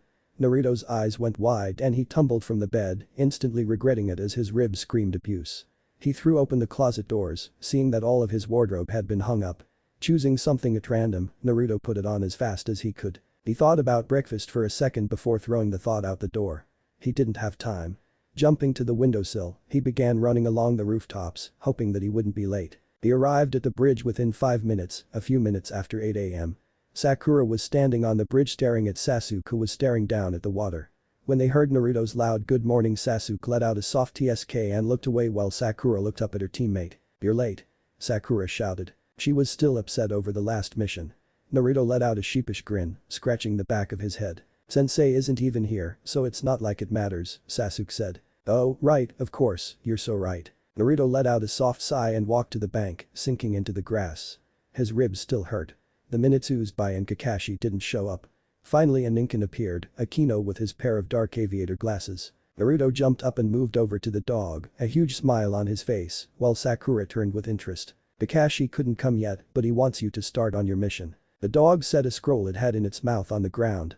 Sakura bent to pick it up. "I'll be overseeing you three until he can come." The three children weren't paying attention, the two boys crowded around Sakura as they all tried to read what the mission said. Naruto let out a loud groan. "Not another rank. I thought we were past all of these." The other two didn't say anything, but both looked put out. It was painting walls in some of the newly built condos. Just another mission that involved part of the reconstruction process. No one had ever mentioned the cleanup when talking about epic battles between great ninja. Naruto turned on Akino. "Can't we get a different mission? A C rank? Please." The dog growled a little in annoyance. "Let's head to the address." The three genin set out on their way. "Jiraiya-san," Kakashi greeted. The tall, lean woman turned. She had short butch hair, a muscled figure, and stood several inches higher than Kakashi. "So formal, Kakashi," she said, voice deep. Kakashi smiled. "Sorry, Akifumi." The kunoichi had ebony skin and bright green eyes. Her name summed her up pretty well as the opposite of feminine. Kakashi knew her well, a medic nin who had spent her first year in Anbu working under Kakashi. She fell in the ranks of the many Anbu who had made it less than a year. The mission had ended badly and she had been severely injured, chakra store minimized, declared incapable of continuing in service. Now she worked at the hospital as a healer. They weren't close, but they had an unusual level of trust since he had been the one to save her when she had been left for dead. "Still reading those disgusting books?" Kakashi chuckled nervously. Akifumi shook her head. "What do you want?" she asked shortly. Akifumi wasn't really social. "You work with children?" Akifumi nodded, giving a hum of agreeance. Working with children required less chakra and higher levels of chakra control due to children's sensitive and underdeveloped chakra systems, work perfect for the kunoichi after her injury. They were standing in an office in the hospital, a wide window letting light in and the blinds raised so Konoha could be seen. "I need some advice." Akifumi looked expectantly at the man. "Is it normal for a 12-year-old to wet the bed?" Akifumi seemed surprised by the question. Turning from where she was leaned up against her desk, she sat down in a chair. "It is a little unusual for that age, but not anything to worry about. It can be linked to something as simple as the child being a deep sleeper to them not producing enough of an antidiuretic hormone. These are all things which balance out with time." "Is this one of your genin?" Kakashi nodded. "Stress can be a trigger. If your team has gone through a difficult mission or the child is struggling with something, the best way to solve that would be to try to eliminate the stressor, maybe talk them through it, make sure they feel safe." Kakashi let out a soft sigh. He couldn't think of something much more stressful than being homeless. Naruto had to be facing many fears, and after yesterday's interaction at the grocery store, he doubted his student felt safe in any way. What was he supposed to do though? In his opinion, teaching should be as hands-off as possible. Akifumi watched Kakashi for a moment before speaking again. "Who is it? Would I know them?" "Uzumaki Naruto." Akifumi shifted slightly. She was 10 years older than Kakashi, she had been a Chunin at the time of the Fox's attack and had been a low-level medic nin at the time. Kakashi watched her for her response. Then there could be other possible stressors. "I don't know much about the Kyuubi's chakra, but I did do a study in chakra melding. It can be painful to have two chakras in your body. Though I imagine his seal would be designed to prevent that." Kakashi gauged her further. She was one of the most objective shinobi he had met, to a point of being ruthless, but she didn't let her emotions get in the way of doing her job. "He was hurt recently, I was hoping to have a medic nin help him." Akifumi nodded. "I don't have much chakra so I wouldn't be able to do anything intensive." She paused a moment, thinking, "You should bring him in for a checkup. I'm one of the best diagnosticians in Konoha. It would help to determine the cause of the bedwetting. In rare cases, there is a medical reason behind bedwetting." Kakashi nodded. "What should 12-year-olds eat?" Akifumi let out a deep laugh, eyeing her previous superior with mirth. She reached to a bookcase behind her and drew down a scroll and some ink with a brush. She flashed through a few signs and drew a symbol on the paper. With a poof it was rolled and sealed. She handed it to Kakashi. There's list of ingredients and some recipes. Bring the boy in today and I can heal him and do an in-depth diagnostic check. Any time is good, I'll be in office today, I don't have many patients at the moment. Kakashi nodded, standing up and leaving the office. Neither said a farewell. Kakashi landed in the street, block 53 of the new condos. His students were supposed to be painting the walls of the rooms. He made his way to where his team had been assigned, a ground-level cluster of apartments. Kakashi walked past stacks of mixing concrete and thick wood planks, which left the air with a pleasant smell of pine wood. Scaffolding was set up on the opposite side of the street, where construction was underway for another housing development. Kakashi kept walking, seeing Akino lounging on the lawn of the apartment complex, several feet from an open door. Kakashi nodded at his Ninken, and the dog gave a nod back, disappearing in a poof of smoke. Voices were coming from the open door of the apartment, floating out and making Kakashi smile, as he recognized the sharp reprimand of a certain pink-haired Kunoichi pointed towards both her teammates. Apparently a competition wasn't the best idea for doing a good paint job. Kakashi stepped closer, hands digging into his pockets, he hesitated at the threshold, the sharp acrid smell of paint wafting from the apartment. He savored the sunlight for a second more before stepping in. His 3 students were situated in the living room, blue paint-stained tarps covering the floor and blue masking tape carefully covering the floor borders. All 3 were armed with rollers, a pan set in the middle of the floor, and a bucket of white paint next to it. Sakura had a hand on her hip and was looking ferociously at the 2 boys, her roller waving up and down as she shouted. "Paint the ceiling first. The ceiling first, you bakas." Naruto and Sasuke rushed to listen to the terrifying Kunoichi. Kakashi held back a laugh as even Sasuke bent to the will of Sakura, a tiny bit of fear evident on his face. Kakashi stood in the doorway, watching the boys work and Sakura supervise. They only had 2 ladders, and both the boys perched themselves on them, arms reaching up to get to the ceiling. Kakashi frowned as he thought about the state of Naruto's ribs and how it must be painful for the boy to be making the movements he was. Naruto, however, had nothing on his face, indicating that he was in pain, no facial tic, no small winces of pain or drawn brow. In fact, he had a slight smile, tongue sticking out in concentration as he used both hands to carefully move the brush along the ceiling. Maybe the fox had already healed the injuries. Sakura turned, keen eyes surveying the boy's work, when she saw Kakashi. "Oh. Kakashi-sensei. I didn't know you were there." Kakashi smiled and waved 2 fingers at them, letting out a small yo. His amusement grew as Sasuke directed an annoyed glare in his direction, and Naruto twisted around on the ladder. The Pinket frowned, "Why weren't you here yesterday? We had a meeting and neither you or Naruto showed up." Naruto looked a little frightened and worried at Sakura's words, glancing over at Kakashi. Kakashi watched as Sasuke took in Naruto's face and then looked over at Kakashi. Sasuke's gaze narrowed in suspicion and a calculative curiosity entered his eyes. "Ma, this little girl had her candy stolen and I had to get it back for her." Sakura narrowed her eyes and shook her head, mind thinking reprimandingly about how much their teacher lied. Kakashi sprang to the windowsill and situated himself on it so his back was against part of the frame and he could turn his face to the outside and inside. He pulled out his Icha strap, a newer novel which he was greatly anticipating, 1 foot hanging out the window and the other placed on the sill. The children took it as a dismissal and Sakura turned and began yelling once again, not even Sasuke was spared her wrath. It was funny how unskilled the children were with the activity, Sakura being the only one with knowledge on how to go about the activity. One could only assume this was a fact of Naruto and Sasuke, both being orphans and children of shinobi. Sakura's parents were civilians and had no doubt involved her at some point with such a plebeian activity. A quarter of an hour passed and the room grew hot as the sun reached its peak in the noonday sky. Naruto was forced to forego his heavy orange jacket and was left in a faded black t-shirt while Sakura pulled her short hair back in a small ponytail. "Oh, what's that?" Naruto frowned and turned towards Sasuke. The boy was pointing at his stomach. Naruto frowned in confusion. "What's what? And don't call me dope, team." Naruto returned angrily. Sasuke moved forward and grabbed the hem of Naruto's shirt, yanking it up without warning. A motley collection of bruises was exposed, covering the whole of Naruto's chest. Sakura turned to look, even as Naruto struggled away from Sasuke. "Stop it, you team. Don't be such a freaking perv." "Oh my, what happened?" Sakura said, eyes wide at the amount of damage on her teammate without any reason as to it being there. Naruto had jerked away from Sasuke, the black-haired boy having relinquished his hold. Naruto tensed at the question. Kakashi meanwhile was watching surreptitiously from the window. It seemed the Kyuubi hadn't healed Naruto's injuries. The boy had done a genius job of hiding his pain, Kakashi thought with a dull sense of worry. Sakura mistook Naruto's silence as embarrassment rather than fear of discovery. "Did you go sneaking in the girls' bathing houses again with that perverted old man with the white hair?" "No." Naruto loudly objected. Naruto stuttered, struggling to come up with an explanation that wouldn't paint him as a pervert but also wouldn't give them the truth. Got beat up by someone stronger than you? Sasuke asked with a scoff. Naruto immediately flushed, anger rising. No. I didn't. They weren't stronger than me. Naruto froze as what he had just said seemed to sink in. It was true, Swamatsu wasn't stronger than Naruto, and even if he had been, so you just let them beat you up?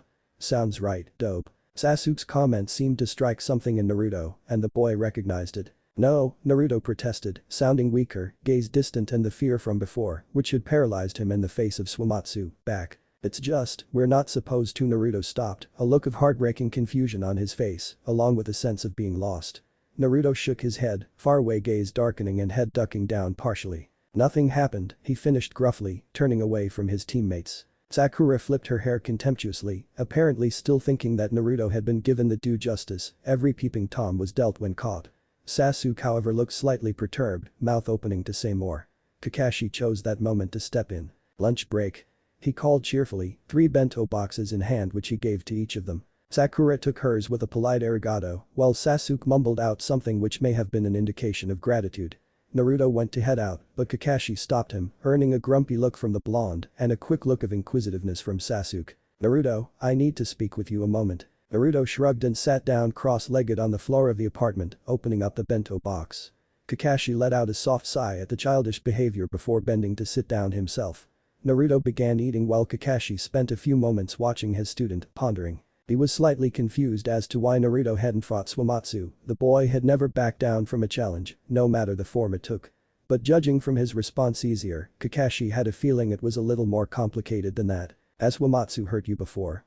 Kakashi asked quietly. Naruto slumped over his food, noisily masticating with a focus Kakashi would think the boy was incapable of if he wasn't seeing it. Hi, Naruto responded in a surly tone. Kakashi let out another silent sigh, inwardly begging himself to keep his patience.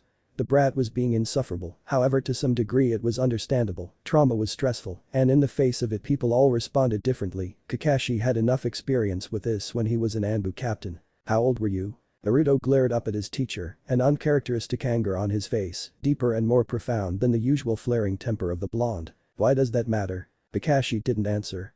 Naruto gave in a few moments later, shrugging a shoulder as he began eating again. 6. Kakashi didn't respond, his own heart sighing in regret. Fear instilled in someone at a young age often never left. It was nearly ironic that Naruto could fearlessly face down a Jinchuriki that murdered for sheer pleasure but was stricken by fear to the point of being unable to defend himself when faced by an abuser from his past. What words could Kakashi use to soothe the child? How could he help anyone when he himself couldn't even yet face his own demons? I need you to meet me at the Konohagakure hospital after your mission is done. Room 217, if you need to, ask for Hiroka Akifumi. Naruto frowned in confusion. But why? The blonde protested, looking frustrated and annoyed. Kakashi smiled, ruffling Naruto's hair before getting to his feet. My little genin, because I said so. Naruto's face crunched up even more. That doesn't explain anything. Kakashi held back a laugh as he got up and went out of the apartment, the blonde jumping to his feet and following his teacher outside. The four sat and ate lunch, playfully bantering and talking to each other, Sasuke actually being humorous by stealing food off of Naruto's bento, which Kakashi then joined in on doing, angering Naruto to a degree of yelling, which had Sakura yelling and whacking him on the head. Kakashi of course returned the food, without Naruto noticing, and Sasuke gave Naruto some of his food. After the lunch, they went back to working, Kakashi disappearing with an order for Naruto to entertain Ms. Yamamoto, an elderly woman who ran the apartment complex. Naruto was regaled by stories of Ms. Yamamoto's many cats and had stale rice cakes shoved down his throat, but he was sitting the whole time, no extraneous movement being done, which could have exacerbated his injuries. Boy. Naruto. We're done dope. Naruto looked up, relief apparent on his face. He was sitting with a cup of tea in hand, a cat on his shoulder, and an album of Katsu and War, the third of a series of albums exploring the complexities of colors and attempting to capture the free spirit of a cat as expressed in those colors, in his lap. Ms. Yamamoto had been planning on showing him Katsu anew, one she had described as more free-spirited. Naruto dumped the saucer, Katsu album with a quick thank you and a small polite bow, leaving the woman in the dust as she continued on with her explanation of Mr. Snowball's camera-shy tendencies. I thought I was never going to get away from that old bat. Naruto yelled, shuddering at the recalled memory of the piss-colored tea. Don't be so rude, Naruto, she's your elder. Sakura tried to sound serious, but she was having a hard time concealing her mirth at Naruto's situation. Even Sasuke was smiling in amusement. Neither of his teammates complained about him not painting the rest of the apartment with them. They walked down and away from the apartment, not realizing that they were walking together. There was a pleasant sense of unrealized companionship. It was Naruto who changed pace first. I have to get to the hospital, Kaka-sensei wants me there for some reason. Oh, okay, Naruto, I hope you feel better. Naruto beamed at the kind comment of his pink-haired teammate. Sasuke just shrugged, giving a small wave as Naruto ran off. Sakura waved too, a small smile on her face. Naruto disappeared from view, and the two stood there awkwardly for a moment, both realizing that they were alone together. Sasuke, I was wondering. Sakura froze as she looked around and realized that the only people left standing in the street were her and some dust. She let out a disgruntled huff of air, looking bleakly resigned. Akifumi stared for a moment. You're on time, she said, a touch of amazement in her voice. Kakashi's sweat dropped, he wasn't that late that often. He paused a moment in reflection and felt his defense disappear as experience and memories stood against him. Akifumi shook her head. They were in a basic examination room, a bed placed with its head against the wall, and a subtle smell of sterilization in the air. The door blew open and Naruto walked in, stomping glory of attention drawing that he was. He paused hesitantly though when he took in Hiroyuki Akifumi. Who are you? He asked rudely. Kakashi wanted to smack him in the head, who had taught this kid manners. Akifumi raised a brow. Be polite, Naruto, Kakashi reprimanded. Akifumi let out a low, quiet laugh and eyed Kakashi with amusement. My name is Hiroyuki Akifumi, I am a doctor. Isn't Akifumi a boy name? I haven't seen anyone like you before, why do you look so different? Kakashi placed a well-timed hand over his student's mouth. Ah, such a curious little genin, he said with a placating smile. Akifumi gave a tiny shake of her head and brushed Kakashi aside. Onto the bed, Akifumi said, waving a hand at the bed. Naruto clambered on, the paper beneath him crinkling. Akifumi is a boy name, and it is my name. I look different because I am different, Akifumi spoke as she prepared a few things at a station to the side. She moved over to Naruto. Now, are there any more questions? She asked with a raised brow. Naruto shook his head quickly. Good, questions are precious, you should always be careful with how and why you use them. Naruto nodded his head. I am going to be doing a full checkup on you. For this I will need you to lay down and be very still. While I am checking you over, I need you to not do anything with your chakra. If you don't feel like you can, tell me now and I can put you to sleep. Naruto nodded his head, then, meekly he spoke. It won't hurt. Akifumi shook her head, it should feel warm, I won't be using much chakra, so you won't be able to feel anything significantly, and even if you did, it wouldn't hurt. Naruto nodded his head. Do you have any questions? Naruto shook his head. Will you lay back? Naruto complied. Kakashi couldn't help but feel a little jealous at how easily Akifumi had gotten Naruto to comply and at how quiet the boy was being for her. Akifumi stepped closer to the bed, speaking again. If you want me to stop, I will, and if you have any questions or want to know what I'm doing, ask. You'll be completely safe. Okay, Naruto said softly. Close your eyes, it'll be easier to relax that way. Naruto once again complied. Kakashi watched as Akifumi straightened her shoulders, took a deep breath, and then brought her hands to Naruto's head. The soft, comforting glow of healing chakra emanated from her hands, green light illuminating Naruto's hair and face. Her hand stayed there for a while, hovering an inch above Naruto, before slowly moving down. She held her hands over his stomach the longest, but made her way all over his body.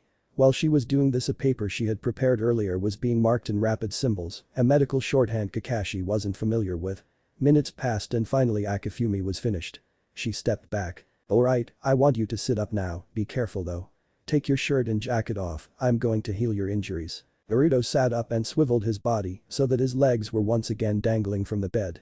He unzipped his jacket and tossed it on the bed and began to pull his shirt off.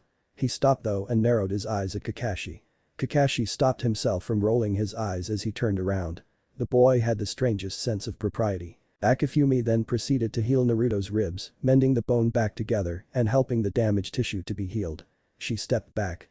Kakashi turned back around and saw that she had a thin layer of sweat beading on her forehead, exhaustion apparent in her tightly drawn face. Kakashi looked at her with a small hint of worry. Thanks Aki-san. I feel a lot better now. Naruto had his head down and was staring at his stomach, shirt drawn up, as he prodded at the now faded bruises. He looked up and frowned. What's wrong, Aki-san? Akifumi gave a tight but well-meant smile. I have low chakra reserves, Naruto. I am exhausted and challenged by my job, something I greatly appreciate. This is quite common. It reminds me that I too am human. Naruto frowned in confusion but then smiled, like being challenged as a ninja. If things weren't hard I wouldn't become a better ninja. The way she had phrased it allowed Naruto the ability to not feel guilty. Kakashi appreciated it. Hi, you are correct, Naruto. Naruto beamed. Now, I need to speak to Kakashi-san about what I learned. He can explain anything you want to know once I've talked to him. Naruto grabbed his jacket and went to the window, opening it and then jumping out of it with a loud boisterous farewell.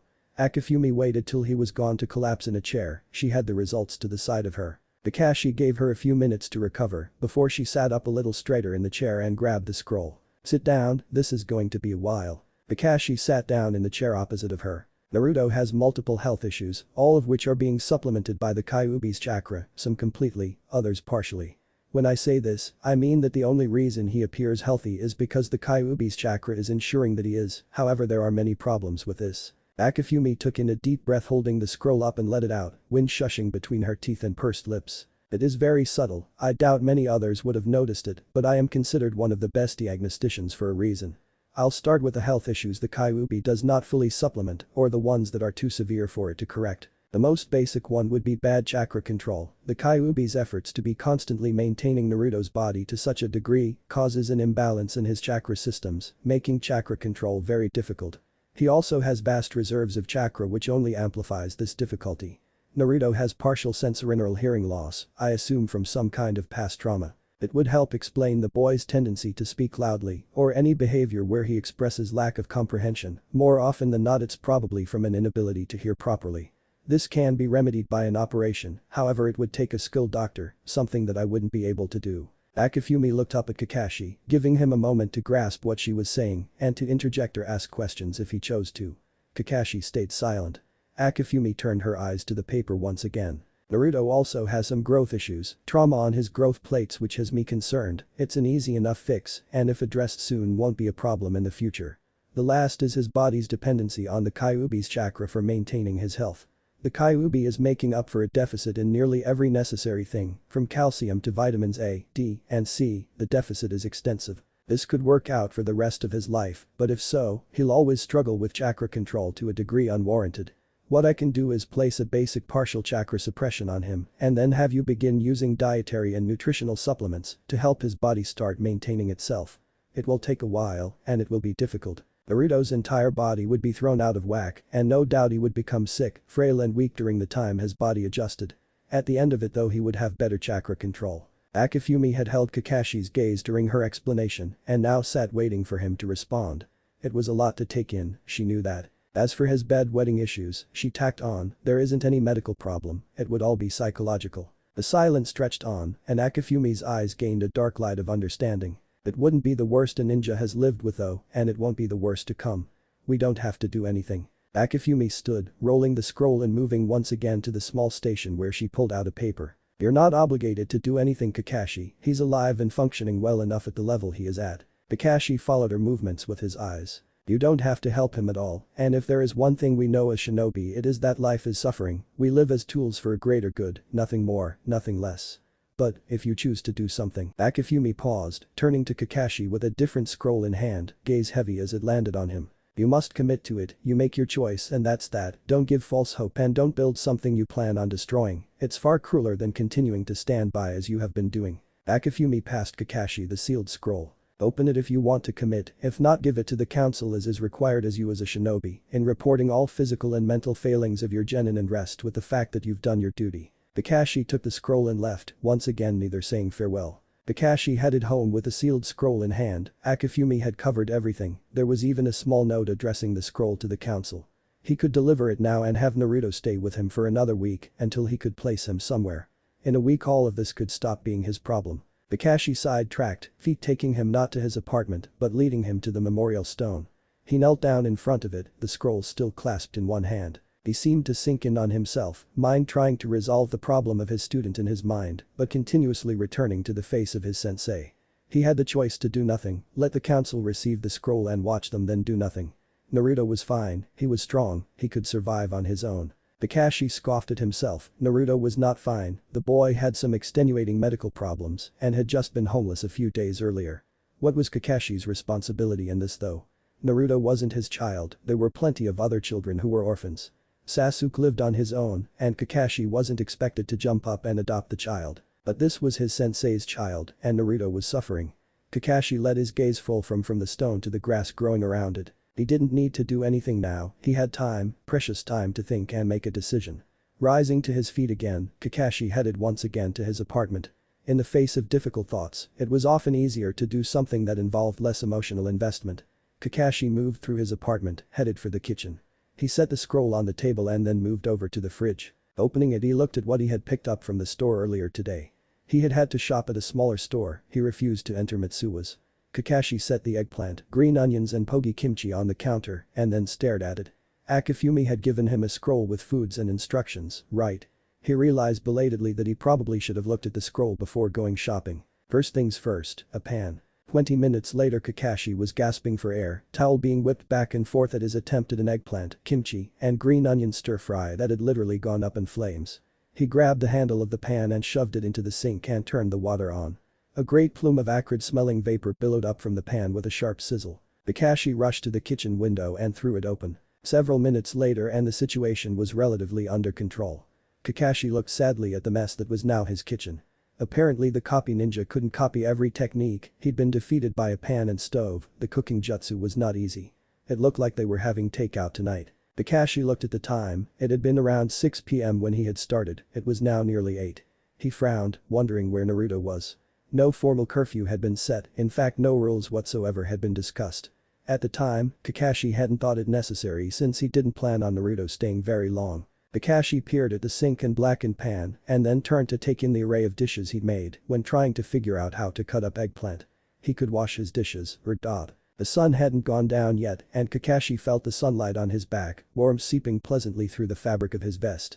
Looking for his missing genin seemed much more preferable than facing the monstrosity in his kitchen. Now to figure out where Naruto was.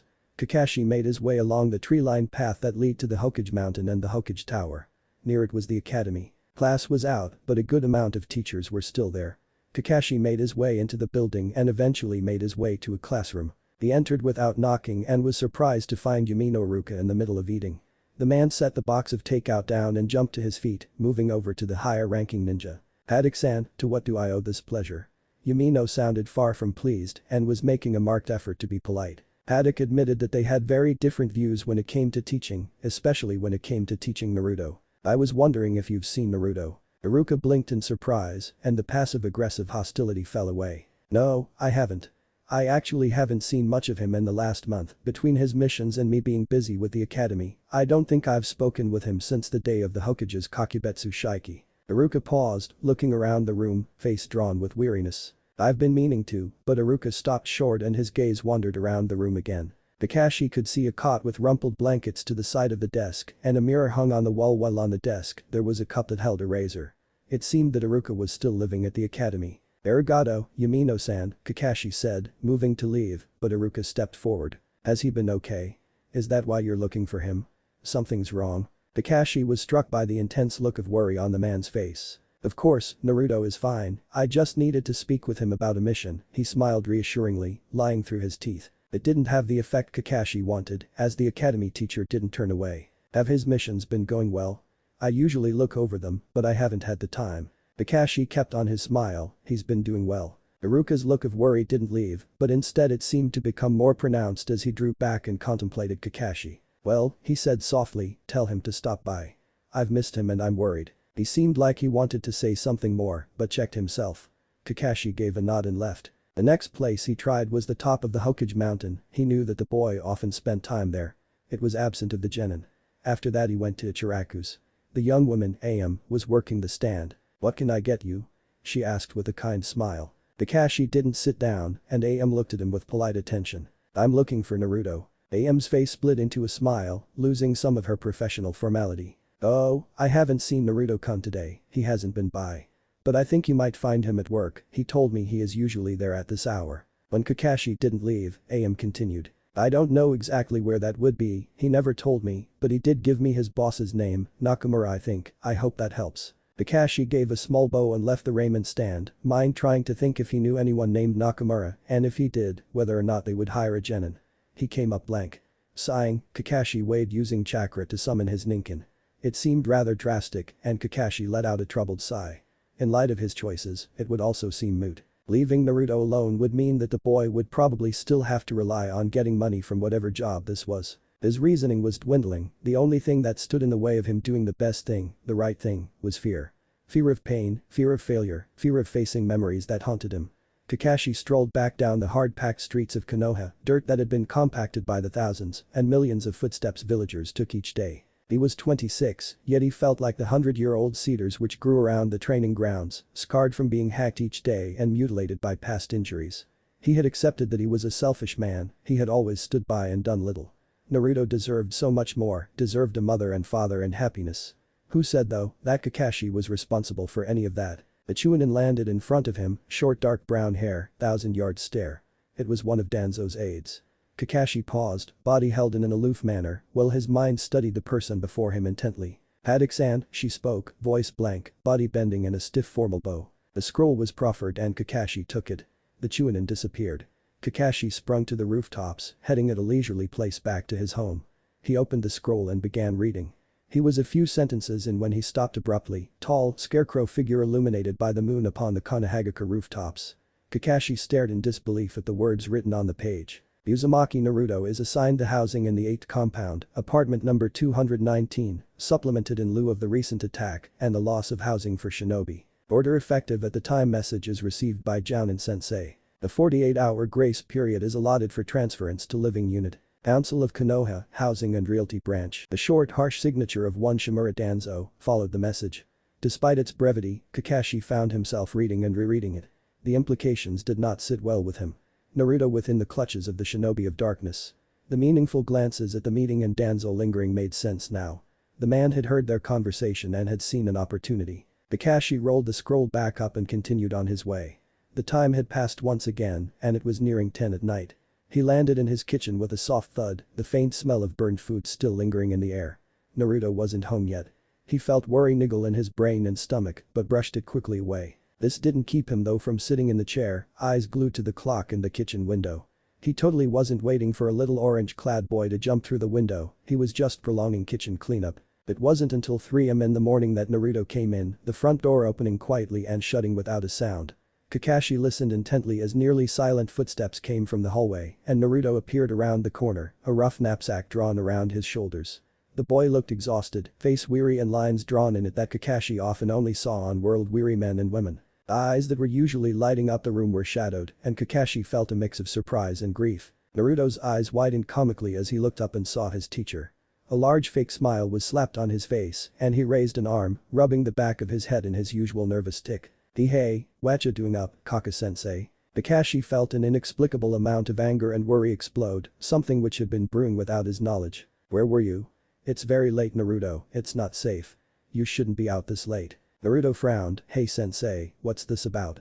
I can stay out however late I want. Kakashi again felt the inexplicable frustration rise. It's dangerous Naruto. What if you got attacked by enemy nin? The statement sounded ludicrous once it fell out of Kakashi's mouth, but he was too plagued by a bunch of emotions he hadn't quite recognized yet to care. The anger on Naruto's face grew along with pain. Why do you care? He screamed, fists clenched. Why do you suddenly care? It doesn't make sense. You keep asking all these questions. Asking about who hurt me and if I feel alright. Pretending like I matter and that you think I'm worth all this effort. Stop it. Because you're going to leave me alone and it'll just be easier if you don't even try. Naruto's eyes were watering and he looked like he was about to cry. His chest was heaving and slowly, he calmed down, blinking rapidly to keep from crying as his teacher didn't respond. It was dead silent. You didn't care before, no one's ever cared before, why now? Naruto finished softly, eyes flickering anxiously away from his teacher's gaze. Kakashi was speechless, unable to form anything in his mind, let alone his mouth to answer his student. He didn't say anything and Naruto lifted his head once again, guarded eyes looking at his teacher probingly. When Kakashi didn't respond Naruto's eyes went blank, lingering for a moment before looking to the ground once again. His clenched fists relaxed and the fight drained out of him. Good night, sensei, Naruto spoke quietly, tone dead and empty. He turned to go, moving to his own room. Kakashi stood stock still in the kitchen, frozen as his mind played catch up. He had let his emotions get the better of him, let them lead while his brain took a back seat. A few moments passed and then it clicked, Kakashi had been worried about Naruto, beyond just as his student and in a way as if Naruto had been his child. It took Kakashi a while to move from his place in the kitchen. When he did, he stepped quietly through the hallway and paused at Naruto's doorway. Opening the door he looked in. The window was open, light spilling into the room from a full moon. He could see where Naruto was curled in on himself, arms wrapped around his middle. Kakashi stepped further into the room. There were drying tear tracks on Naruto's face, his eyes puffy and red, while his breathing was still slightly congested. Kakashi leaned forward, drawing the blankets up and around the boy, tucking him in. Moving to the window, he shut it and pulled the curtains together.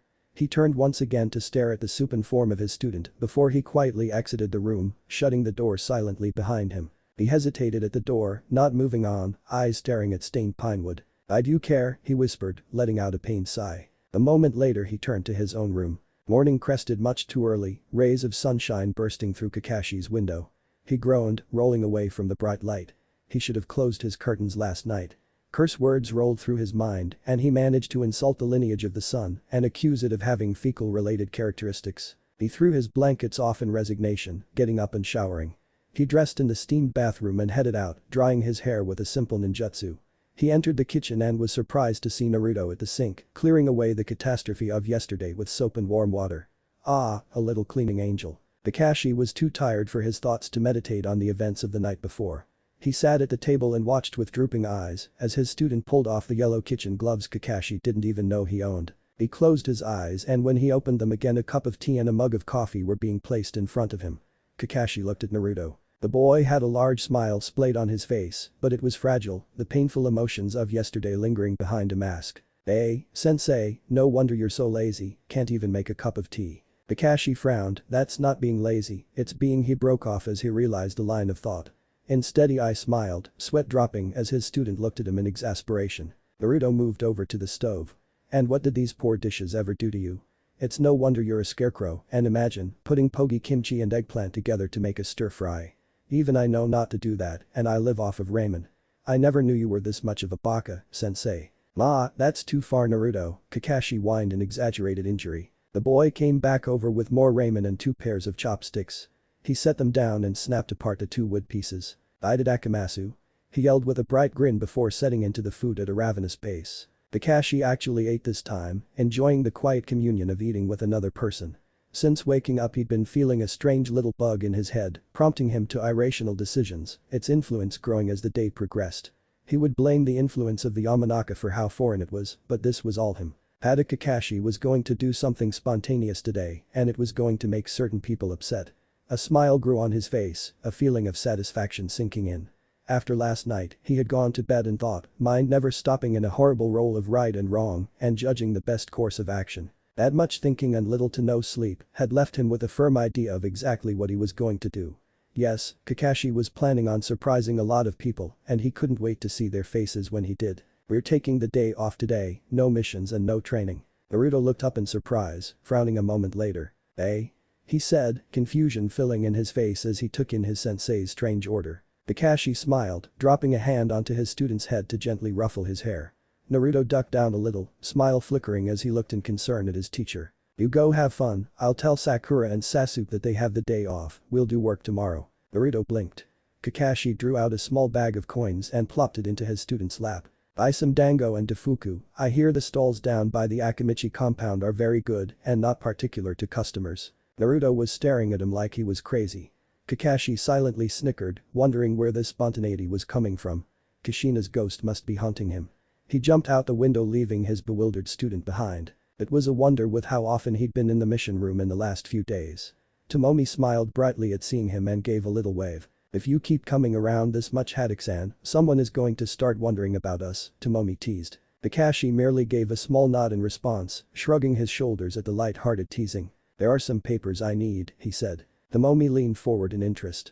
As he told her a smile spread across her face and a look of approval was pointed his way. "Took you long enough, Kakashi," she said with a bright grin, then she let out a squeal. "You just helped me win a bet with Izumi in accounting, 3,000 yen here I come." She got up and went through the curtain, coming back minutes later with some papers in hand.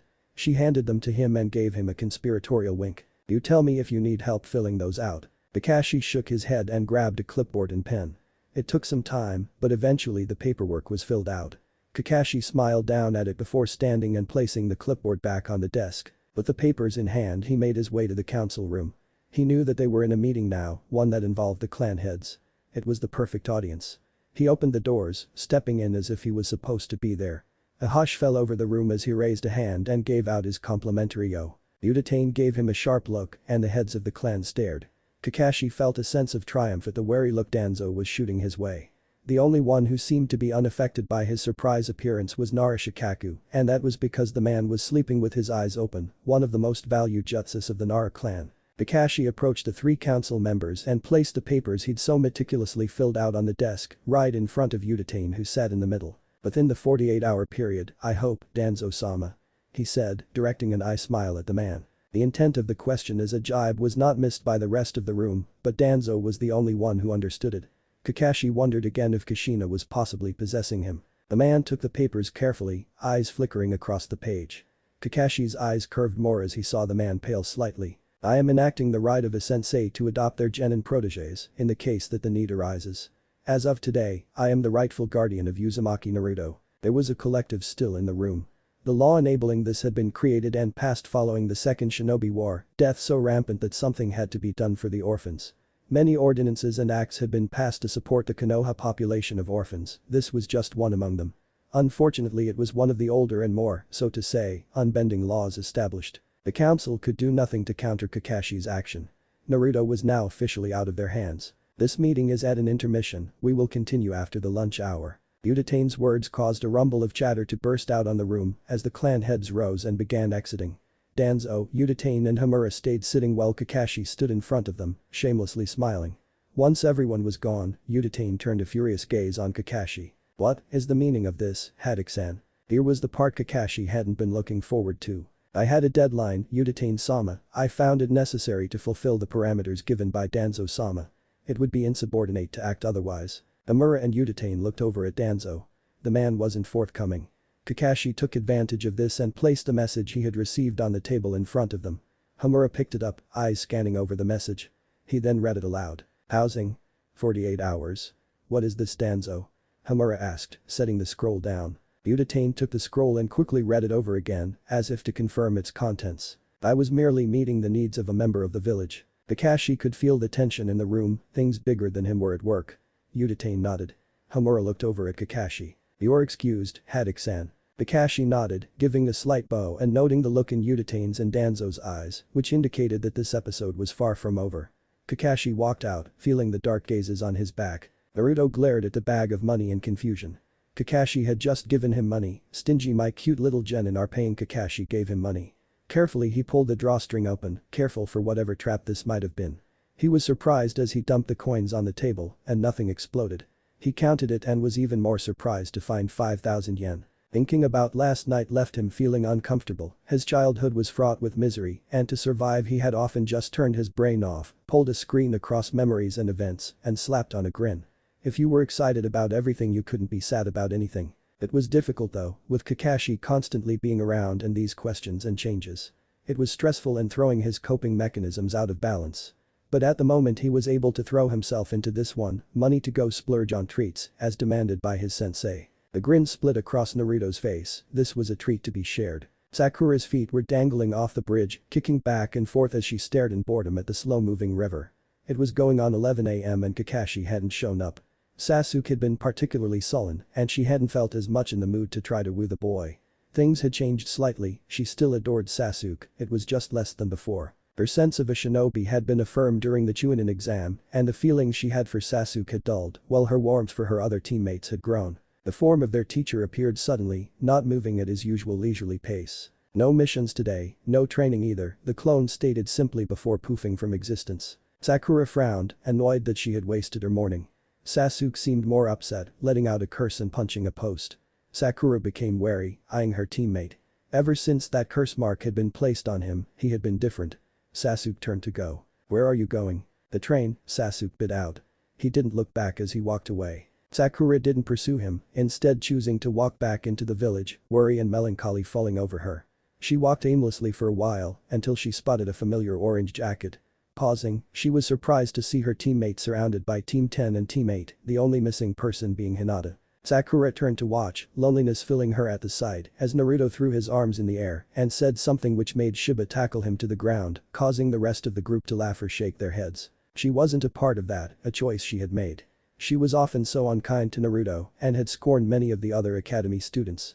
The boys wrestled for a little bit before Shiba pinned Naruto. They broke apart and Akimichi jumped on the blonde, licking his face. Even from across the street Sakura could hear the loud, soul-cheering laugh of Naruto. Then, suddenly, he looked to the side. Sakura startled, spooked by her having been seen. The others followed Naruto's gaze. Sakura felt insecurity well up in her. Then, boy. Sakura-chan.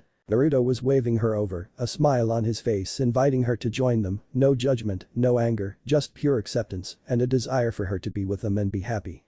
Sakura felt a smile grow on her face and she raced over to meet them. Ino slapped her on the back, both of them exchanging their insulting hellos, and Choji began going on about the snacks that all of them had chipped in to buy, offering her some which she gladly took.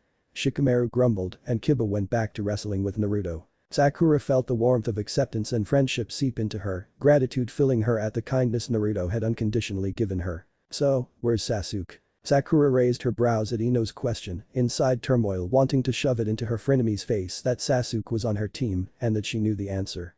She had changed though. Sakura shrugged as several other of the genin looked at her for an answer. Who cares? She said flippantly, biting into a steamed bun which had been passed to her. Naruto had heard the answer and shoved Kiba off of him before bounding over to Sakura. Hey, where is that team? You would have seen him at the bridge. He's training, isn't he, that bastard? Don't insult Sasuke. Sakura said, raising a fist and making the enraged Naruto cower in fear. She didn't hit him though, instead moving toward the next stall that was loaded with sweets. Like I said, she repeated, I don't know where he is, let's just have fun. Everyone stared at her in shock and Sakura felt her face heat up with self-consciousness. Shikamaru let out a scoff and looked away and then the rest did so, acting as though nothing had happened. It was a little embarrassing to realize that all of them had expected her to be tailing after the Uchiha. Her heart still fluttered for the boy, but the care she felt for him had been tempered and her adoration stifled. Sakura looked over at Naruto, remembering the bruises that had lined his stomach from yesterday. Besides, there was a lot more to life than an Uchiha. Hey Naruto. She yelled, try this one. She held out some yakin she had just purchased and watched with joy as her teammate grabbed it with a brilliant smile and a bright arigato. Sakura stifled a laugh as the boy gobbled the food and Choji cried for the same treat. Kakashi went to the grocery store a second time, on this occasion he had the scroll Akifumi had given him in hand. It took some while going through the store, searching for the items. Plenty of women stopped to give him a hand, oozing out comments on how handsome he was. It had been helpful, especially when he had helplessly gestured at his list and the recipes. Tons of tips on cooking and suggestions flooded toward him, along with a good number of not so subtle I'll cook for yaos and then the ever subtle are you single. Needless to say, Kakashi walked out of the store with a large quantity of small torn papers, along with several brown paper bags, filled with all sorts of things he barely knew about. It seemed cruel irony that not so very long ago he had left vegetables at Sasuke and Naruto's houses as a way to prompt them both to eat healthier, in Naruto's case, or to remember to eat at all, the case of both of them. He himself grasped only the rudimentary skills in the kitchen, and even that was debatable. Ninja didn't need to know how to cook, you either pushed through the hunger or you had military ration pills to sustain yourself. Also, with Kakashi's remarkable fighting prowess and his notable features, he had never performed any in-depth undercover missions that might require the skill. Ninjutsu was only useful for short-period undercover missions, unless someone had extensive chakra reserves or was specialized in that area. Kakashi had neither of those things. So here he was, countless years of Anbu experience, but unable to know the difference between braise and broil. Rolling up his sleeves he eyed the groceries as if they were a formidable foe. Naruto couldn't recall a time where he had ever had this much fun. He had friends, new albeit, and relations still rocky and not completely cemented, but friends nonetheless. The Chunin exam had really drawn them all closer together, especially the unfortunate battle at the end. Nothing made friendship like almost dying together. He was stuffed too, wonderful food filling his stomach. Time had gone by quickly and the sun was setting. Shikamaru waved goodbye, headed off in the same direction as Choji. The rest of them walked Ino to the flower shop. Kiba, Shino, Sakura and Naruto were the only ones left and they walked Sakura home before all splitting ways. Naruto sighed, letting out a content sigh. Today had been wonderful. He frowned, registering in his mind what time it was. His good mood melted away and he realized that he would have to hurry to get to work. Kakashi gave up on cooking once again. He hadn't burned anything this time, but it wasn't much better. He glared down at the pot of mush that should have been udon. He'd been trying to heat it up, to no avail. Stupid kami-forsaken noodles. With a sigh he sat down in a kitchen chair. He was spending way too much time in the kitchen. At least he was going out with Kurenai and Asuma tonight, he'd be fed then. He wasn't completely sure he wanted to still go though, Kurenai had extended the invitation to Anko, Ibiki, and Guy. They were a motley bunch on their own, together in a bar. Well, needless to say the free food he could mooch off of one of them might not be worth it. He had already promised though. The bar was slow, a few shinobi and civilians seated in the booths and at the bars. Roppongi was a favorite among the elite ninja. However, it wasn't much to talk about. Kakashi glanced around and spotted Asuma and Kurenai seated next to each other, a flush of pleasure and sake on their faces. It was a wonder the council hadn't outed the two, they weren't even trying to make it discreet. Anko was seated on the outside of the booth looking exaggeratedly bored. He strolled over and was disappointed to see Ibiki sitting across from them and Guy smiling exuberantly. The T&I Jounin looked out of his element next to Guy and across from the lovebirds. Kakashi held up a hand lazily and waved. He grabbed a chair and pulled it up to the table. He was not squishing in next to Guy and Ibiki. "Hey. Kakashi." Asuma said, smiling with his strong blush. Kurenai waved the peace sign at him and gave a small hiccup. Kakashi stared dryly at them. The two apparently had already gotten quite drunk. It seemed a little out of character until he saw Kurenai raise Asuma's hand, which was attached to the arm draped over her. She pointed at his ring finger and gave a thumbs up. Asuma just blushed even more and grinned, tugging out a necklace which had a gold ring around it. Kakashi was surprised, eyes widening slightly before he assumed once again his attitude of apathy. The waiter came and they ordered, for the first in Kakashi's case time. "You will make a most youthful life." Guy roared, allowing for tact and not necessarily announcing what had happened. "Congratulations," Ibiki said calmly, sipping the sake he had ordered. The couple smiled at their friends in appreciation. "Knew you'd finally do it," Anko muttered around her cup. It made sense, who had been invited. Guy cared deeply for Kurenai and Asuma, anybody really, and would, despite all evidence to the opposite, keep it quiet until the couple were prepared to come out in the open. Kakashi wasn't nosy enough to care how they directed their personal lives, that was their own conduct. As for Ibiki, the man probably didn't even give two shits, but was the kind of person to be glad that they had found happiness. And Anko, the woman would probably enjoy keeping the council from knowing something, the opportunity to spite the old bastards. Kakashi merely nodded at the couple. Kurenai threw Asuma's arm off with a shrug, the short display of affection, stopping for the sake of keeping face. "We will have a glorious battle between Kakashi and myself to prove who is more joyous over this wonderful occasion." They all looked to Kakashi. He was greatly tempted to agree and drink the man under the table, possibly. Guy had a surprising tolerance to alcohol, however he remembered that Naruto would come home at some point and as a new guardian, he should probably not be completely drunk. Thinking of the genin he glanced at the time. It was getting late and the boy would be home soon. He wasn't able to answer as Anko immediately roared back that she could beat the both of them and waved the waitress over to order a round of imported baijiu. "What of Jiraiya?"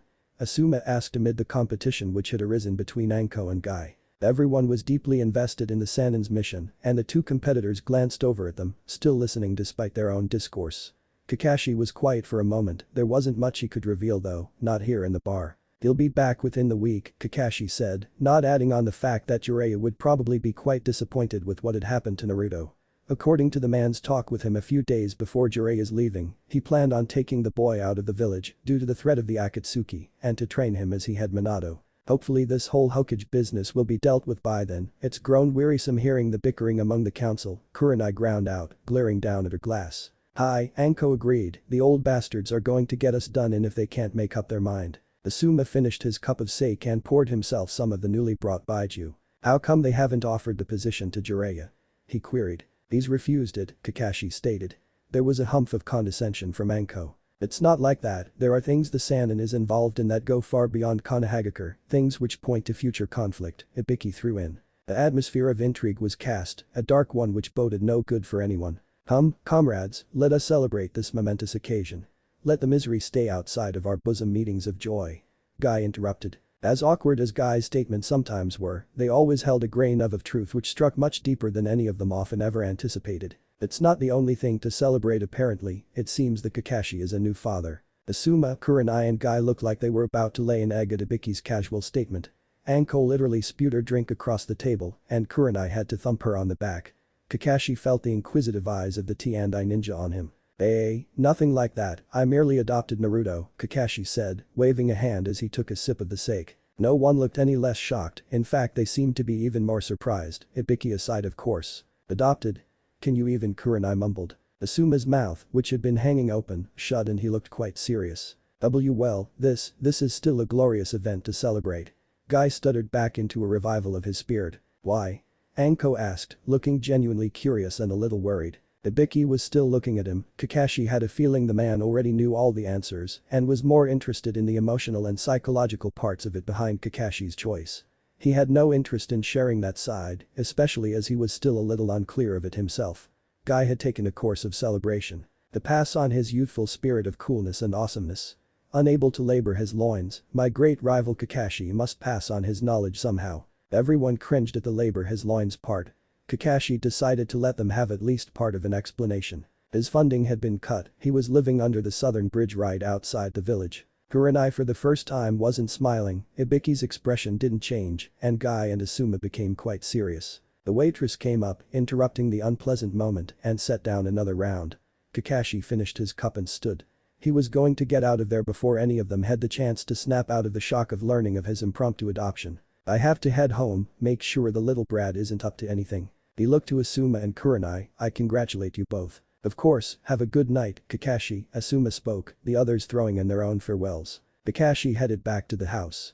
It was late once again and the boy was once again absent.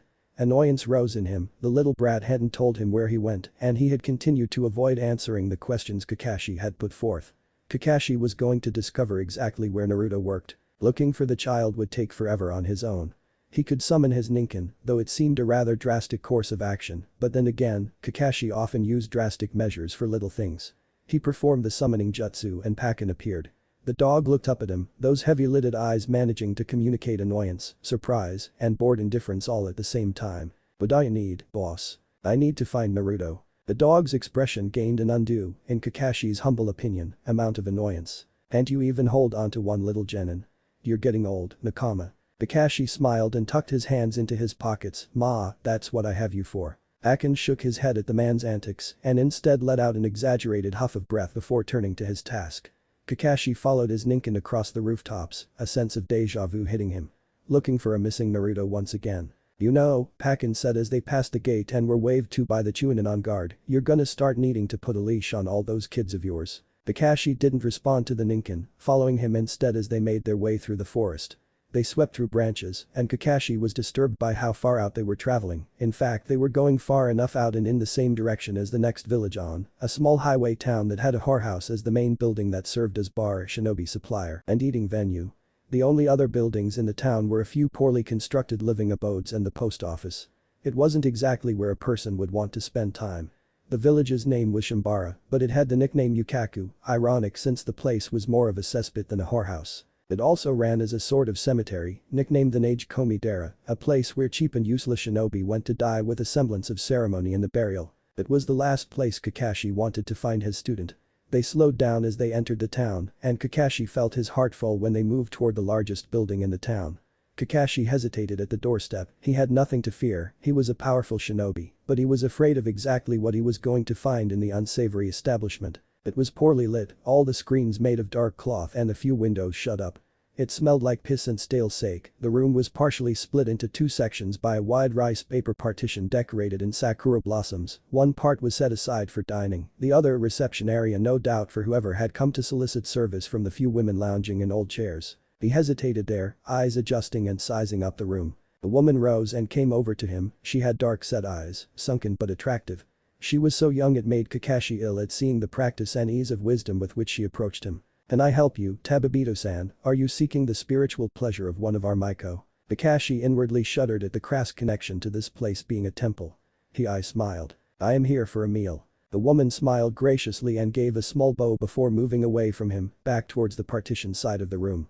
Pakken had stayed outside. Kakashi sometimes wondered at his own lack of respect for the art of disguise. When it came to being a shinobi, he had distinctive features, easily recognized, and he saw it reflected by a few in the room who were ninja acquainted with the bingo book. They knew and recognized Hada Kakashi, the copy nin. He slunk forward and settled in a booth, waving away the server with an order of food. Kakashi took this time to survey the room, eyes searching for his student.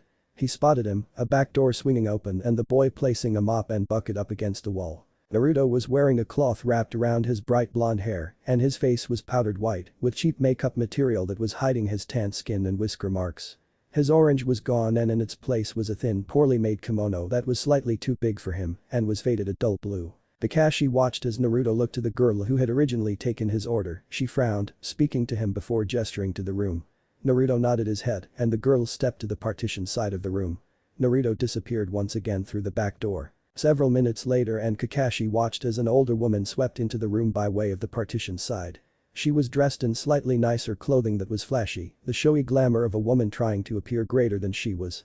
Her face though was sharp, considering eyes hiding behind the welcoming facade she put on as she approached Kakashi. It is an honor to have such a respected shinobi to dine here, I hope that your needs have been tended to. Kakashi gave a small nod and she opened her mouth to continue, she was interrupted though as Naruto, who had come back in earlier, approached the table with a bowl of plain miso soup and a cup of sake.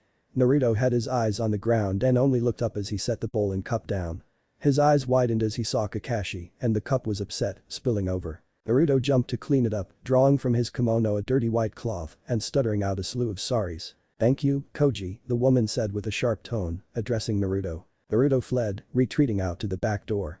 Kakashi's gaze followed his student and the woman picked up on it. "I am afraid he is not a part of our services, we do though have others who might suit your tastes." Kakashi looked up at the woman, face blank but stomach turning as he realized the woman's assumption.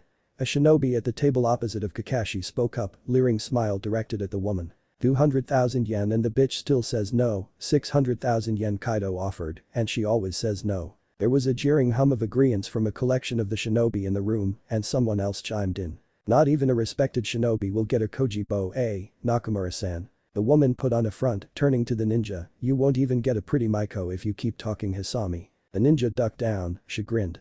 Naruto entered the room once again, a bottle of sake in hand, as he approached other tables to refill cups. Kakashi could see he was making an effort to look anywhere but at his teacher. The ninja hadn't stopped, despite Nakamura's warning. "Pretty little thing, aren't you Kojibo?" a man teased as Naruto refilled a cup on the table. Another reached out, pinching his cheek, almost as pretty as a real Bishunfu. Naruto jerked away, an angry look on his was a reel of laughter from the ninja, and Nakamura looked to Kakashi again. "Are there any services I can offer you, Shinobi-sama?" Kakashi shook his head slightly, anger bubbling as he watched Naruto go around the room with a dead look in his eyes. Nakamura bowed to Kakashi. "Please, enjoy your time and inform me if you need anything." The woman then moved back from where she came from, disappearing around the partition. "Boy, little Koji here, you don't want to do dealings with that Nakamura, say, I'll give you 2,000 yen and we can keep it a secret from that old hag." Naruto ducked his head, but the ninja reached out and seized Naruto's arm as he tried to move away from the table. "Come on Kojibo, will 3,000 yen do, we can make it quick." Naruto punched the man when he wouldn't relinquish his hold, anger apparent on Naruto's face. The ninja fell down but in an instant, anger had replaced the attitudes of all the men. "You brat." A kunai had been raised, Naruto moving away with his back turned and the bottle of sake in hand. It fell, the ninja's arm swinging down. It met with Kakashi, his hand catching the ninja's wrist. Anger decorated his face and he let killing intent swamp the ninja in the room. With a quick flick he sent the kunai through the ninja's chest and he fell dead to the ground. He had intended on waiting for Naruto to approach him and speak to him, wondering on how long the boy was going to keep this up. This however required immediate intervention. The other ninja immediately backed off, they knew who he was. Nakamura was back, skirts rustling against the wood floor. Naruto looked petrified. Kakashi crouched down to face level with his student. "Are you okay?" he asked, eye arching in a comforting smile. Naruto just looked shocked, but he gave a quick nod. "I must ask you to leave my establishment," Nakamura said, fear making her hesitate in expressing more anger. Kakashi nodded, grabbing Naruto's hand and leading him out. No one dared breathe a word or take physical action to stop him. Outside Pakken was lounging on the roof, but upon seeing the two, he hopped down and approached Kakashi. Neither said anything, and they began walking down the road back to Konoha. Naruto was nervous, glancing quietly up at his teacher. Kakashi meanwhile was trying to formulate thoughts in his head while accepting everything he had just seen and heard. His sensei would die all over again just to know his little boy had stepped foot in an establishment such as that. Anger, regret, guilt and sheer panic were muddling in Kakashi's stomach as he tried to process what had just happened. "Kaka-sensei?" Naruto began anxiously. "Am I in trouble?" It sounded like a child asking after being caught with their hand in the cookie jar. This was far from that. "No, Naruto," Kakashi said quietly. They continued walking at a civilian pace, the few miles back to Konoha were going to take a little while, but Kakashi was sure he needed that time to think.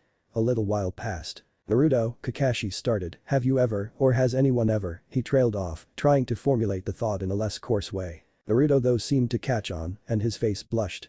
He quickly shook his head no. "I just wait tables for Nakamura-san and I clean out the rooms and stuff." "I mean, people say stuff, but no one's ever really, Nakamura interfered. Naruto glanced up at his teacher, childish face trying to ascertain his teacher's mood and response. Kakashi nodded. No one ever. Kakashi began again. Naruto quickly shook his head. They continued walking, minutes dripping by. You are never to go back there, Naruto. Naruto immediately frowned, looking up in confusion at his teacher. But why Kaka-sensei? I make money and it's not so bad. That's not fair. Did the Sandaime know? Kakashi countered quietly. The question effectively shut Naruto up. The boy flushed, bluster dimming instantly, and he shook his head no. Good, Kakashi thought, at least the Sandaime hadn't condoned this. Naruto, Kakashi began, I'm going to take care of you now, you don't have to worry about making money for yourself. That's the whole point of me being a sensei, you wouldn't want me to lose out on having to do work, would you? The tease made Naruto grin, shaking his head no. They walked in silence for a while before Kakashi spoke again. He had planned to wait until they got back to the apartment to speak with Naruto, but there were things he needed to know. How long have you worked there? Naruto looked up at him, blinking a bit at the break in silence. A year and a half, I was 10, Naruto stated. Kakashi gave a small nod. Pakin was trotting alongside them, having kept quiet the entire time. Why? Naruto frowned, and Kakashi could feel the boy tense slightly. Jiraiya-san got a new advisor, they didn't like me, and since Jiraiya-san was so busy the advisor Moko wouldn't give me all the money, and things are already so expensive everywhere. I was hungry and I didn't want to keep taking free food from Tucci, I mean, ninja work for their food, I don't want to be a bad ninja. Naruto shrugged one shoulder, as if it didn't really matter. Kakashi squeezed Naruto's hand, smiling down at the boy. You'll never have to worry about being hungry again. Naruto appeared startled at the absolute sincerity he was expressing, taken aback at the certitude with which Kakashi was making this promise. A small smile came on his face, one that was stunningly genuine. If only the boy didn't slap on all of those constant fake grins, this one was worth all the fake ones put together. They continued walking, going at a slow pace, Naruto's hand in Kakashi's. When they made it into the village, Kakashi jumped onto the first rooftop and Naruto followed after. They made their way silently through the village and finally into Kakashi's apartment. Naruto was still in the kimono. Viewed in the lighting of Kakashi's apartment, outside of the dark dingy whorehouse, it looked old, faded, dirty with a few holes and ragged spots on it. The bandana was still tied up, covering nearly every lock of his hair, every piece of a birthright given to him by Minato. His face was covered still in the cheap white powder of a kabuki, he looked like a dressed-up doll. All of it to hide who and what Naruto was. Kakashi looked at his student for a few moments before letting out a soft sigh. Are you hungry? Naruto was staring at the ground, he made to shake his head no, but then vigorously nodded yes. Oh, get cleaned up, I'll make something. Naruto walked off to the bathroom and Kakashi turned once again to the stove and countertops, the place was quickly becoming a hated area. He glared a few moments and then thought of the news he still needed to break to Naruto. Ramen, he could manage ramen and he could pull it off as a celebratory food. He put the kettle on and pulled down some ramen. He was starting to get why the kid always ate ramen. Naruto was in and out rather quickly and a pajama-clad child came into the kitchen and plopped down at the kitchen table. Kakashi viewed him with a hint of pity, the kid was still sort of shocked over what had happened earlier. Kakashi set the ramen down and Naruto began wolfing it down. So, do you like the name Haddock? Naruto looked up, eyes squinted in complete confusion. I think Haddock Naruto has a nice ring to it. Naruto let some of the noodles he was currently eating fall out of his mouth. He was staring at Kakashi in complete and utter confusion. Of course, you could always keep Uzumaki, it's a nice name, but since I've adopted you now there is always the choice of taking on the Haddock name. He wasn't being really serious per se, he intended for the boy to take on the Namikaze name once it was possible, this was all really just to get a reaction out of Naruto. Too much of a reaction it seemed, Kakashi realized with worry as Naruto turned beet red and began coughing and spluttering. Are you okay? Kakashi asked, thumping Naruto on the back as he choked on his food. Hi, Naruto said hoarsely, coughing as he cleared his airway. Finally Naruto turned to him, the boy looked extremely insecure, eyes watering and slightly spooked. What do you mean? Naruto started hesitantly, staring at his sensei in trepidation. Adopted? Kakashi smiled and ruffled his hair. Legally my kid, totally responsible for you, so no more pranks unless there is no evidence tying them to you. Good ninja never get caught unless they mean to. You mean, you want me?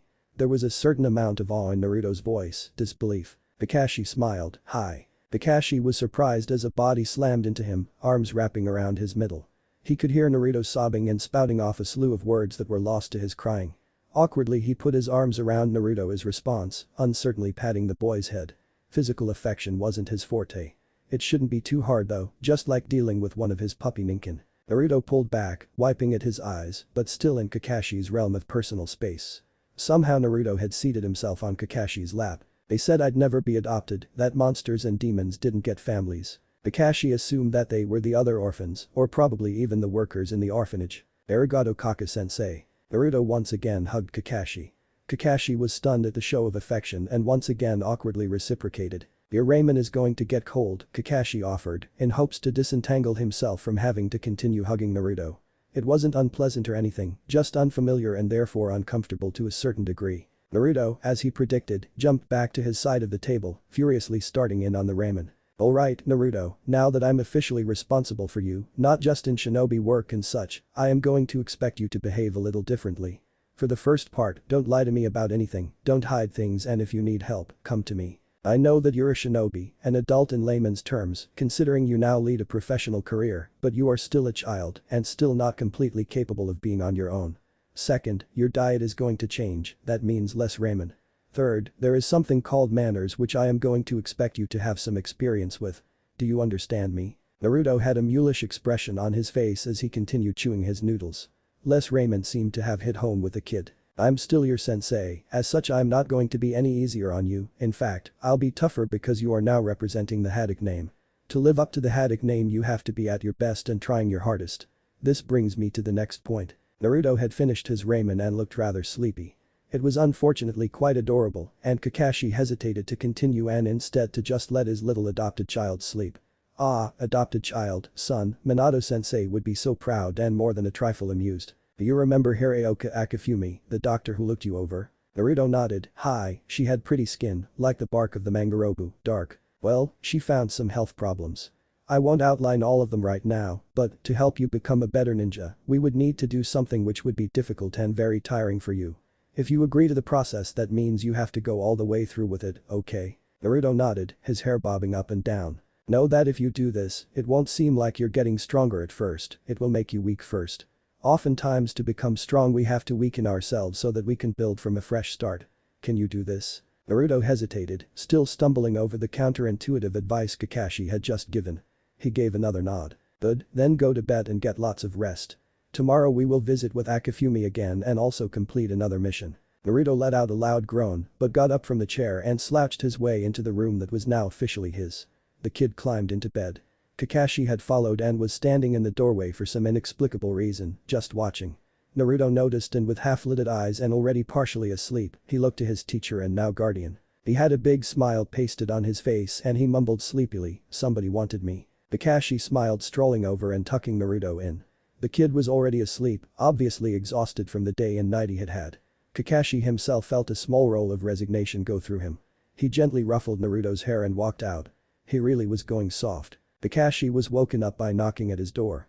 He fumbled clumsily for a moment, surprised by the unexpected occurrence. A moment later and he was on high alert. A kunai in hand and dressed in only a pair of sweats he peered into Naruto's room. The boy was sleeping soundly, bedwetting not having occurred during the night. The knocking sounded again and Kakashi became annoyed as Naruto stirred. Whoever the idiot was at the door was going to wake his kid up. He cast a quick ninjutsu instead of worrying about dressing and then answered the door. It was Yumi no Iruka.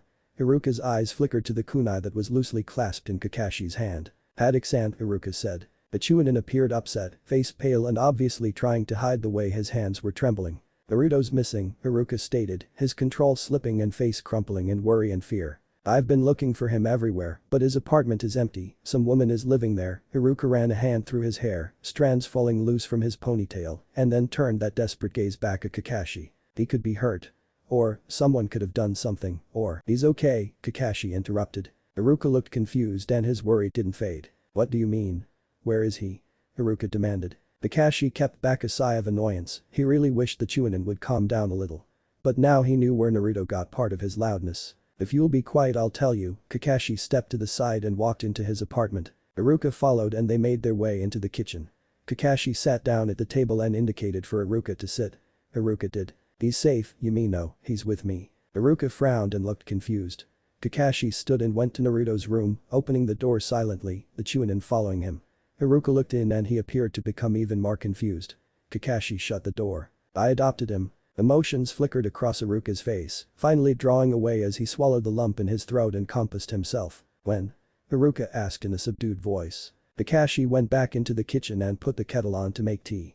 He was appreciating the newfound skill. Since yesterday. He watched as Iruka placed his head in his hand, fingers massaging his forehead. Why? Why now? I've been. Iruka stopped short and let out a huff of air, tears in his eyes. Ami, damn it all, I should be happy for him, this is what he's always wanted. Kakashi came back over with the tea. Iruka took the tea, murmuring out a small thanks. He didn't drink any and just stared at the brown liquid in his cup. A few minutes ticked by. I wanted to be the one to give that to him, Iruka said quietly, but between the council and the fact that I'm not exactly the poster family for adoption, Iruka trailed off. Kakashi was silent, face inscrutable, his own tea untouched and warming his hands. I'm sorry, I shouldn't have imposed on you, Iruka said suddenly, standing up and bowing formally. Kakashi followed him to the door. Iruka paused, turning to Kakashi and giving him an intense look. Take care of him, please, I don't think just he's suffered so much, please don't make him suffer more. He's a good boy. Iruka stopped, stared at Kakashi as though trying to find something more to say before he turned around, movements rigid. Imino-san, Kakashi said, you should come for tea again. Iruka looked over his shoulder, a confused frown on his face. Kakashi had no intention of cutting off Naruto's relationship with the academy teacher. Relationships helped people flourish, and Naruto needed healthy relationships more than any other person Kakashi knew. He just hoped that the man got the message. A small smile graced Iruka's lips as the worry and confusion left. Thank you, Haddock-san. Kakashi shut the door, grateful that had gone as well as it had. Once the door was shut, he let his genjutsu fall and turned around. He was surprised to find Naruto sleepily rubbing his eyes in the hallway. The boy turned to him and went from half asleep to wide awake and bug-eyed. You. Naruto gasped out, a finger pointed in Kakashi's direction. You're Naruto stuttered, blue eyes wide. Kakashi frowned, trying to think of what would create a response like this. Your face. Oh Kami. Kakashi withheld a face palm. Yada. Naruto screeched, pumping the air with his fist and bouncing up and down. I saw it. I saw it. I saw it. He yelled, going in circles now and hair flopping. Sakura-chan and Sasuke are going to be so jealous. Ha ha ha. I can't wait to tell them. Suddenly the blonde found himself hanging from Kakashi's hand from where his sensei was grasping the back of his shirt. His sensei was looking down at him with an alarmingly calm smile on his face. Waves of evil seemed to be emanating from the man, and Naruto shrunk. This is our little secret, eh, Naruto? Kakashi said, voice eerily calm. Naruto nodded his head vigorously, sweat dropping as the evil waves seemed to intensify. Good. Kakashi said brightly, everything going back to normal as he set his student down. Let's have breakfast. Naruto just stared after the man as he disappeared into the kitchen. Naruto shuddered, he had never realized that Kakashi could be so terrifying. He hesitantly followed his sensei into the kitchen. He forgot about it although as his stomach grumbled. Hey. What's for breakfast? Kakashi shrugged, struggling through the list of recipes Akifumi had given him. Ah, that looked doable. Eggs and rice. Rice, yeah, he narrowed his eyes at the instructions for rice. What are you staring at? Naruto asked. Kakashi glanced at Naruto who had come up beside him. The boy ducked under his arm and grabbed the scroll. Eggs and rice. You need a recipe to cook that, Naruto asked incredulously. Kakashi stood back, folding his arms and not answering the boy. His ego had taken enough blows ever since this whole kitchen thing had begun. Damn the human body needing food, why couldn't he just stuff the brat full of ninja rations? Step back and let me show you how it's done. A half hour later and overcooked eggs were all that made it to the plate, the rice had become a bubbling mess on the stove. Kakashi looked over at him, arms folded. You really showed me, didn't you? Kakashi couldn't help it, someone else needed to go down for cooking talent, or rather the lack thereof. Naruto pouted, stomping over to the table and mulishly eating his eggs. They weren't terrible, definitely edible, so the kid had done better than Kakashi, but they fell on the range of partially burned toast and taste appeal. Kakashi sat down next, dutifully eating the eggs alongside his student. After several minutes, Naruto lost the pout and he was looking at Kakashi, a small smile on his face. Kakashi pretended not to notice and continued eating. Suddenly, Naruto's smile was replaced with a frown. Nah, Kakashi-sensei, where did that come from? Kakashi blinked, looking down at where Naruto was staring. It was a thick scar, running diagonally across his collarbone, about 6 inches long. The boy was extremely worried, face scrunched up. We're ninja, Naruto, it's a part of our lives. Naruto nodded, looking fiercely down at his eggs. Hi, the boy replied in a subdued voice. When you're done, get cleaned up and we'll head to the hospital again. I talked with Akifumi and she'd like to start you out today so that you can get back to full health as soon as possible. Naruto nodded eagerly and quickly stuffed the rest of his food in his mouth. Kakashi hid a smile and watched as the 12-year-old bounced out of the room. The smile vanished as he thought of the next few weeks to come. As Akifumi had described it, Naruto's health would be fragile for a while, the boy would lose weight rapidly in the first few days and become susceptible to sickness. The fever was to be expected due to the strain on his body, and then Naruto would be at his weakest. Akifumi had said that after that, the boy would start to recover, probably quickly. They weren't going to cut the boy off from the Kyuubi entirely, there would be no point as the boy would spend his whole life with the fox, supplementing his health and safety. Their goal was to sever the extreme dependence, so the fox would be able to be involved mainly in healing extreme injuries and presenting as the boy learned to use the chakra during battle. Kakashi would be lying if he said he wasn't a little nervous. Akifumi had promised to visit and had suggested that he involve another adult who Naruto felt safe around, it could even be, as Akifumi had said with a dry tone, a learning experience for Naruto's teammates. Nothing quite taught teamwork like one of your teammates almost dying. Kakashi hoped that Jiraiya would come back in the next few days and would hopefully help him out, creating a stronger bond between the two would be useful since Jiraiya intended on taking Naruto on a long training trip once things had been smoothed out in Konoha. Finished eating, Kakashi went into his room, quickly changing. He idly wondered if Jiraiya had been aware of Naruto's malnutrition and homelessness. He would guess not, and more than anything he hoped not. It was a painful thing to think that Jiraiya, Naruto's godfather, would ignore the child in need. Then again, Kakashi knew that he himself had turned a blind eye to the child's needs that went beyond the basics. Shelter, food and clothes. He left his room and smiled once again as Naruto beamed at him from a bright orange jacket. Kakashi decided then and there that the boy was going to experience a wardrobe change, had a name being taken on or not. "Hi Aki-san." Akifumi gave Naruto a kind smile and pointed to the bed. The boy climbed on and Kakashi came into the room, shutting the door behind him. He leaned up against the doorframe with his hands in his pocket. "Kakashi informed me that he talked to you about this procedure, its purpose and the results. However, I would like to go through it once again with you. It is a big decision and I want to make sure you understand it." "Hi. I understand. You'll be blocking most of the Kyuubi so that I can learn to maintain my health on my own. I'll be sick for a while and then I'll get better.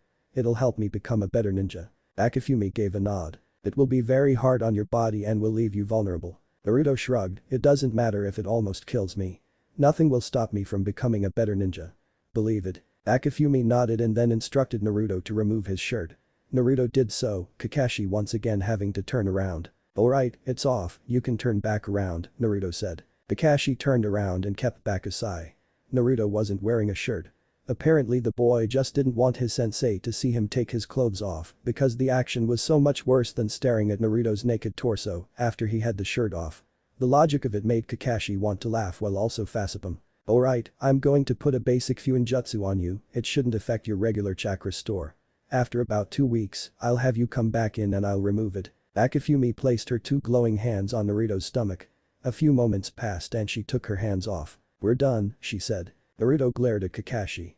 He turned around once again for Naruto to put his shirt back on. "Well, here's a scroll with all of the medicines you'll need to give Naruto daily." She offered out a storage scroll to Kakashi while Naruto's face scrunched up at the word medicines. "It also contains instructions for any possible health problems that might arise, such as fever.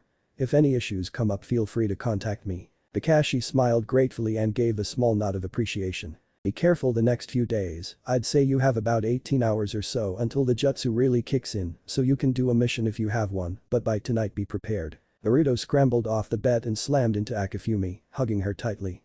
The woman's eyes went wide with surprise and a moment passed before she awkwardly patted Naruto on the head. "Thank you, Aki-san." "Of course, Naruto," Akifumi responded. The two left, Naruto waving at the ninja. Sakura should have been punch drunk with happiness, elated to find herself once again left alone with her Sasuke-kun for hours.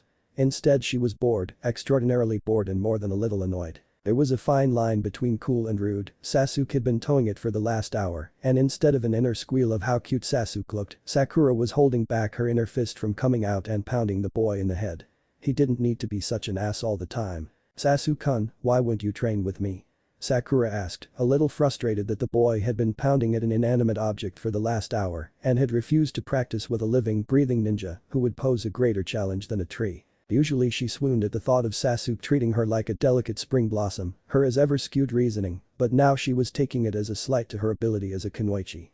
Just because she was a girl didn't mean she couldn't fight. This seemed to make the boy snap, he punched the tree one last time before turning to her ferociously. "Because you're weak," he yelled, fists clenched. Sakura flinched back at the words, eyes darting to his neck where the curse mark began to spin. Unexpected fear filled her, something she had never felt until as of late when confronted by her teammate. Yo. Sakura snapped her head around to see Kakashi-sensei standing there, a hand raised in a wave. Behind him, an orange speck could be seen running toward them from the village. Sasuke staggered back, anger vanishing to be replaced with fear. He was trembling and an anguished look was in his eyes. Why was this happening to him? Frustration rose, trying to cloud the ever-deepening pit of fear he felt. Kakashi eyed him warily, worry sprouting in him. Sasuke turned his back and moved to the tree, leaning up against it so he was facing away from them. Hey. The orange speck had gotten bigger and now arrived in the form of Naruto. What's the big idea, sensei? Naruto raged, glaring at his teacher. I have no idea what you're talking about, Naruto, Kakashi said absently, tugging out his orange book in order to hide the smile on his face. He had totally been a mature adult who hadn't ditched his student after casting a henge on the boy to look like he had cod lips. Naruto had taken a whole 20 minutes figuring out how to dispel the genjutsu, ducking as women screamed and children ran away in fear. Most had laughed at the boy. Hopefully it would be a good reminder for the boy to keep his trap shut. Sakura's face was still pulled in worry, but it had vanished some, and she stood up from where she was seated on the bridge. We have a mission today, sensei. That's not fair. That was the meanest thing ever. How could you do that, sensei? Naruto had been yelling loudly the entire time. Sakura brandished her fist and the boy ducked down, immediately becoming meek and quiet. Sakura moved her hand back without hitting him. She didn't mind scaring the living shit out of her teammate, but she didn't want to be the one to put bruises on him, not after what she'd seen yesterday, and not after all she'd learned about being a good teammate from the Chunin exam. Now that it was quiet, Kakashi answered her question. Hi, we'll be going a little outside of Konoha to help one of the Fire Country farmers. Sakura looked in interest at her sensei, thinking that maybe it was a C-rank protection detail. Naruto had stopped pouting and was looking in interest at his sensei as well. Sasuke was still several feet away, back to them from his tree-leaning position. We'll head out now, it'll be a mile or so out, not far. We'll be helping Kazuo Yamashita. They started out then, walking along the forest path at a leisurely pace. The three genin had been surprised by it. Kakashi wanted to be safe, just in case whatever Akifumi had done worked faster than the woman had anticipated. It was nice too, to take it easy and enjoy the forest. Naruto was talking intermittently to Sakura about various things while once in a while stopping and picking up a bug or flower and then running to catch up. Sasuke was quieter than usual and Kakashi experienced a sense of foreboding. He had felt that he'd adequately gotten through to the boy during their training session before the final part of the Chunin exam. That session had been just as much about training as it had been about stabilizing the boy emotionally and psychologically. It seemed though that he might need to run more interference. They passed farms, rice paddies which stretched along the valley outside of Konoha, ridged limestone karst hills, rising up to cup the bountiful farmlands with peaks of brilliant green. Little bamboo huts were sprinkled along the squares of still water that sprouted panicles which climbed into the air, causing the sweet scent of flowering rice plants to be swept along. It was serene, slight humidity pluming the air with a richer sense of smell and bringing into full the feeling of life and simple prosperity. This is what the ninja fought for life, at its fullest and garbed in the naif but sweet cloth of simplicity. Passing the farms they came to a patch of forest which began at where the hills became steep and too rocky to irrigate and form farming steppes. A small path branched away from the main road and Kakashi led them up it, dappled sunlight shining through the green canopy. Eventually they came to a small house which was built along a sharply inclining part of the hill, a near cliff. The small girl was playing outside, a doll made from straw and wrapped in a small cloth in her hand. Her head came up as they approached and she ran inside the hut.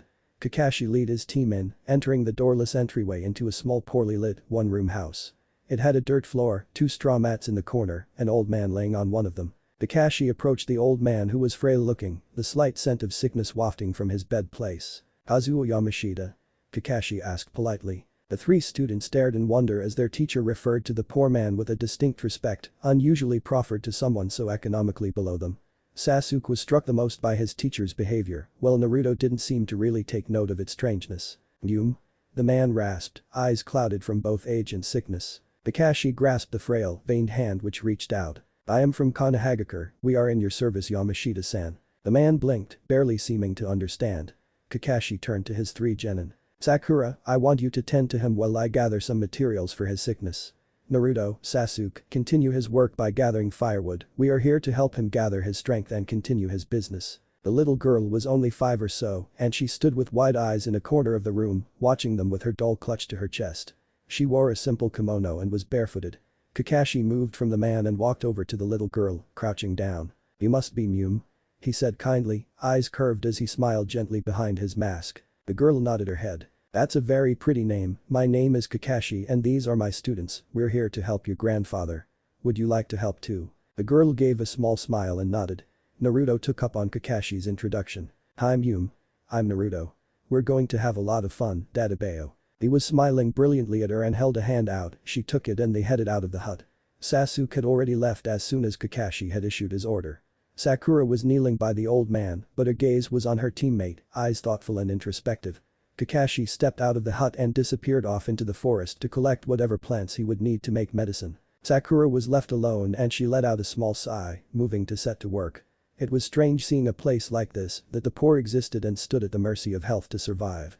The whole situation made her appreciate her role as a ninja, something that went beyond just fighting and killing. They were the protectors of Konoha, they aided in assisting and improving the lives of all around them.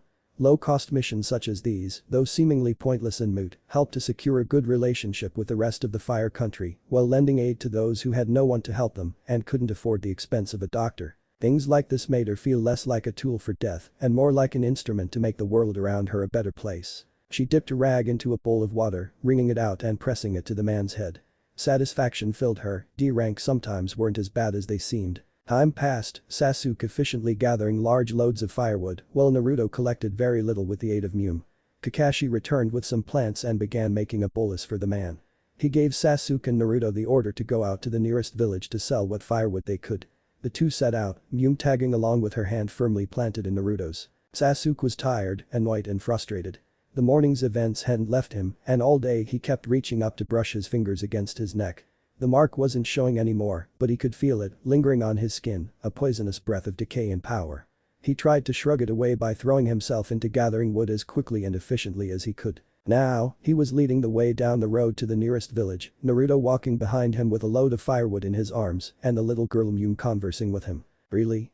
I didn't know that bugs got that big," Naruto said in reply to Mum's excited ramble about her adventures in the woods. Sasuke felt his shoulders tense. For whatever reason Naruto's innocent conversation with the girl was grating on his nerves, memories of when he had once thoughtlessly conversed with his older brother being dredged up. Anger was mounting along with frustration. He hated this lack of control, this unnatural stir of rage which bloomed in him at the slightest thing. He kept it under control as they made it to the village where Naruto did silly acts, attracting people to purchase firewood while entertaining them. With a grudging sense of respect, Sasuke watched as Naruto's efforts got all of the firewood sold and even earned them a few free coins. The people enjoyed the bright personality of the blonde genin. Jealousy stirred slightly and Sasuke resisted the urge to snap at his teammate. Finally, they set back to the forest hut, early evening setting on. Naruto was giving Mum a piggyback ride. Sasuke was following them this time and watching. Naruto was in the middle of talking when he suddenly stopped, swaying for a few moments while Mum called his name. Naruto crumpled to the ground, causing Mum to shriek and Sasuke to dart forward. "Naruto." He was on his knees, the anger he'd been feeling all day gone and worry replacing it. Naruto's eyes were cloudy and spaced out, his brow pinched in confusion. Sasuke called Naruto's name and got a weak response. He pressed a hand to Naruto's head and felt heat burning from his teammate. His worry spiked and he awkwardly shifted Naruto to his back. He needed to get back to the hut and get Kakashi. Looking at Mum, he wondered what he should do. The little girl was tiny, but Sasuke already had his hands full with Naruto. He made up his mind and knelt down, addressing the child for the first time since the start of the mission. "Mum," he said softly, unsure of how to deal with a child. "What's wrong with Nai-san?" There were tears in her eyes. Sasuke bit his lip, trying to keep himself calm and reassuring so he wouldn't scare her even more. "Naruto's not feeling well, I need to bring him back quickly so my sensei can help him. I need you to grab onto me and hold on no matter what so I can get back." Mum nodded and wrapped her spindly arms around Sasuke's neck, little legs wrapping around him as best she could. Sasuke set off, going as fast as he dared with his two burdens. They reached the hut and the little girl dropped down, running ahead of Sasuke and in through the door. Sasuke crossed the threshold, Sakura and Kakashi looking up at him. Sakura gasped, standing up, worry lighting across her face. Kakashi didn't show any outward emotion, but he rose too from where he was kneeling next to the old man and came over to Sasuke. Sasuke relinquished his hold as Kakashi took Naruto in his arms, holding him bridal style. "He's burning up," Sasuke said, slightly out of breath from running here carrying both Naruto and the little girl. Kakashi nodded, eyes on Naruto. He moved Naruto to his back and looked to Sasuke. "I want you two to stay here, finish the mission. Make sure that Yamashita and his granddaughter are taken care of and both are in good health. Don't leave until he is able to speak cohesively and walk around. Otherwise, I will send someone to fetch you. I need to take Naruto back to the village." Sasuke nodded. "Sensei, but what if whatever it is contagious?" Kakashi shook his head. "Naruto didn't get this from here, it's something else." Sasuke frowned at the surety with which Kakashi spoke, while Sakura just nodded disbelievingly. They watched as Kakashi exited the hut and disappeared into the dusk. Sasuke moved over to Sakura, asking her what he needed to do. Kakashi made his way back to Konoha as quickly as he could. When Akifumi had said 18 hours he had shaved over 4 and taken precautions, and still he was taken by surprise. It was barely after 5, the boy should have had at least till late in the evening. Hopefully this didn't indicate any serious medical issue. Naruto was semi-conscious behind him, and Kakashi could feel the heat of the boy's fever from where his forehead was pressed against Kakashi's neck. Warm, rapid breaths blew against his skin, and he held back the unreasonable panic that was forming in his gut. Had a Kakashi, famous copy nin of the Leaf Village, did not fret needlessly. He flared his chakra at the gates of Konoha, and the Chunin who had been preparing to meet him stayed in position, letting him pass. Slowing down, he passed through his kitchen window, a window he always left open, and moved from the kitchen to Naruto's bedroom. He eased the boy onto the bed, adjusted him so he wouldn't fall and then headed out. Kakashi had read over the information that Akifumi had given him and knew that for now he just needed to monitor the fever to ensure it didn't get too high, otherwise the only thing he could do was make Naruto comfortable. Kakashi grabbed a bowl and put water in it, bringing a rag with him. He went back into the room with a bowl and rag, and also with a cup of water. He stripped Naruto down to his underwear and arranged the boy so he was resting with just a light blanket covering him. Kakashi moved back to the kitchen and found a thermometer. He grabbed a chair and came back to Naruto's room. As he stuck the oral thermometer in Naruto's mouth, Naruto stirred, eyes blinking open. Naruto weakly lifted an arm and tried to push himself up. Kakashi stopped him with a gentle hand. "Rest, you're alright." Naruto continued to struggle, a question in his eyes. "Yuma's alright, so is your team," Kakashi answered, guessing at why the boy was moving. He had guessed right as Naruto relaxed back onto the bed. He didn't close his eyes though, blue orbs tracking Kakashi's movements through his fever haze. 101.2 Fahrenheit, 38.4 Celsius. Kakashi set the thermometer to the side and then rolled up his sleeves.